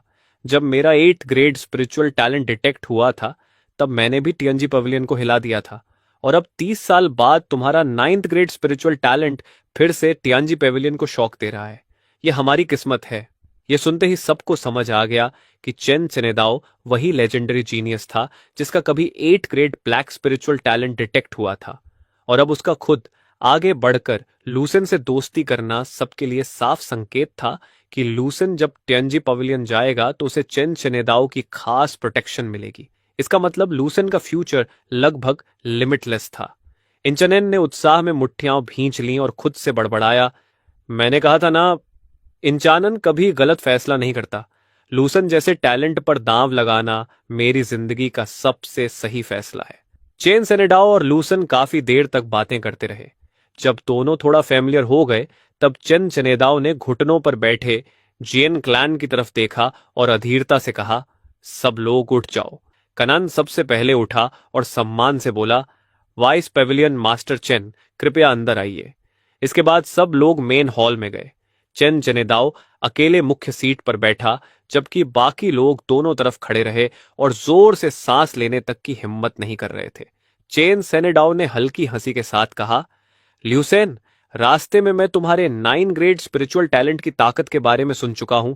यहां तक कि चनुअन सेक्ट की ठंडी स्वभाव वाली यंग मिस भी तुम्हारी वजह से रो पड़ी। लूसेन पूरी तरह कंफ्यूज्ड हो गया। चनुअन सेक्ट की यंग मिस? वो कौन है? चेन चनेदाओ ने आगे कहा, क्या तुम यहां अपने स्पिरिचुअल टैलेंट को चलाकर दिखा सकते हो? 1 घंटे में लगातार 3 लेवल तोड़ना, ऐसी स्पिरिचुअल एनर्जी अब्जॉर्प्शन स्पीड तो मानो कोई विशाल वेल पूरे समुद्र का पानी निगल रही हो। लूसेन ने सिर हिलाया और हॉल के बीचों बीच चला गया। उसे लगा कि टियांजी पवेलियन के लोग उससे उसकी एबिलिटीज दिखाने के लिए जरूर कहेंगे, लेकिन उसे महसूस हुआ कि सिर्फ स्पिरिचुअल टैलेंट चलाना उसकी 9th ग्रेड टैलेंट की असली ग्रेटनेस साबित नहीं करेगा। तभी उसके दिमाग में एक और आइडिया आया। उसने सम्मान से कहा, वाइस पवेलियन मास्टर चेन, क्या इसे एक स्पारिंग मैच में बदला जा सकता है? चेन चनेदाओ ने दिलचस्पी से पूछा, तुम किसके साथ स्पार करना चाहते हो? लूसेन ने मन ही मन ठंडी हंसी हंसी, फिर अपना हाथ उठाकर सीधे फैन चेन की तरफ इशारा किया। उसकी आंखों में तिरस्कार भरा हुआ था। क्या तुम हिम्मत करोगे मेरे साथ फिर से मुकाबला करने की?